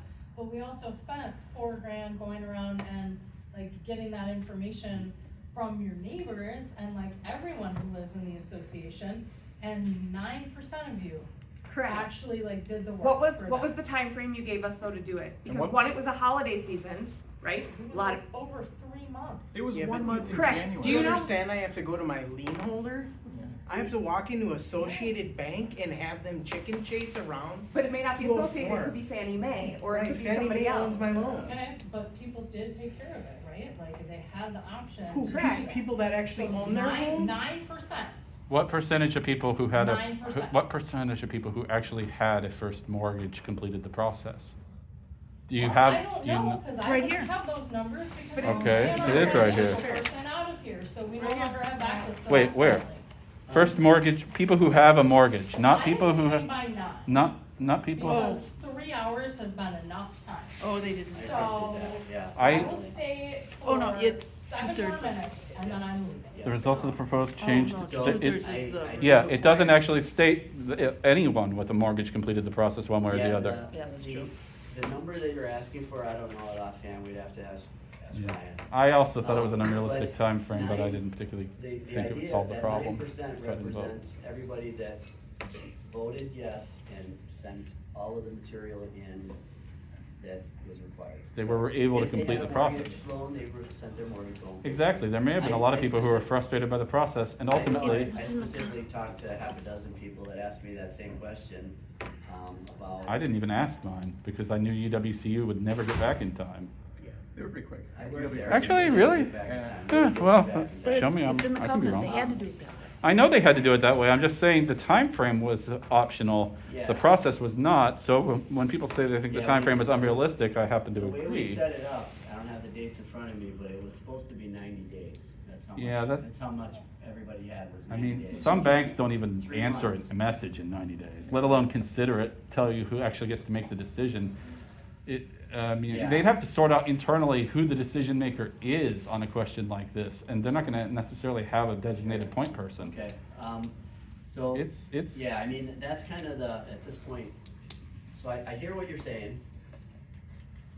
So I think, I guess there's less people here now. Raise your hand if you want us to spend some money as an association to kind of get the details around release or cancellation of membership in an association, I guess. I will be happy to give Dan all the research I've already collected. Fine, that's fine, yeah. So you got 1, 2, I don't mind if you do research, but I don't wanna pay for anything right now. If you come back with a number, just what might be. 4. Right. Okay, so I see 1, 2, 3, 4. 4 people say they want to move forward with it. How many people say they don't want to move forward with it? 1, 2, 3, 4, 5, 6, 7. Do I count as 1 or 2? You can count as 2. You- Okay. oh. I'm just getting a hand vote to Oh, get a no. consensus. Oh. 7, 8. All right, let me count again now. 1, 2, 3, 4, 5, 6, 7, 8. So 8 people say don't spend the money to look at release of cancellation, and 4 people said to do it. So we got that. So I don't think we're gonna move forward with that. John, you have good information. You can send it to Dan if you want, just as an FYI, if it ever comes up again. But yeah, here's my 2 cents on that whole topic. I am with some of you guys already that had said the whole thing could kind of fall apart. I do believe in the association. I believe that us as members do help those that care about the association. We live in a nice neighborhood. I mean, some people beat up the neighborhood and say everything is falling apart. I go to other neighborhoods. I'm involved in other associations. We have a great neighborhood. I think we have an awesome neighborhood. We are so lucky to have these parks. When my kids were small, having the parks was like, we thought we were in heaven. My wife didn't have to drive to another park. She could walk out the backyard and there was, the parks. And so we loved it. I really believe in it, and I also personally believe in the model that we have where we'll all contribute. Now, how it was set up in 1980s, I can't, defend or that, that's just how it was set up. But the funding model, I think, is what really makes everything come together, right? If we, again, Julie's not here, so I don't wanna, but the larger complex owners that pay the biggest majority, so, Westhaven Trails is in the $7,000-8,000 range, that's how much they pay. In the single family house that I have, I'm paying $90. So they're paying that kind of money, and then we have a couple of those, and we have the duplex owners that are paying like twice of that, and the private court owners that are paying even more than that. So that all comes together to bring the money together so we can, for $70,000, $65,000, we get a lot of stuff done. And it's the volunteers and the way the system's set up. So I am kind of afraid that if we went down this route, and 1, 2, 3 people leave, and just like you said, John, for sure, if you're one of the very large complex owners that are paying 7, 8, or more, they're gonna be like, oh yeah, it's a business decision. Of course, I'm gonna get out. There's no benefit. And so then what happens is if they leave and whoever's left, it's like the guy, whoever's the last man on the sinking ship, we're gonna have to just keep dividing and spreading those costs out if we wanna maintain the parks. I don't think the city's gonna, it would be a whole big process for really the city to take all that over. So anyway, that's my 2 cents. I'll get off my soapbox because I wanna get Alana out of here in 3 minutes. John, you're the last person unless. 2 things then. First of all, release and cancellation is not binary. One of the examples I have allows for selective release of different things. We could release people from their obligations, from the ARB, from the rule making, from the problems like I have been having, without releasing them from the financial obligations, if you choose to structure it that way. You could keep the assessments.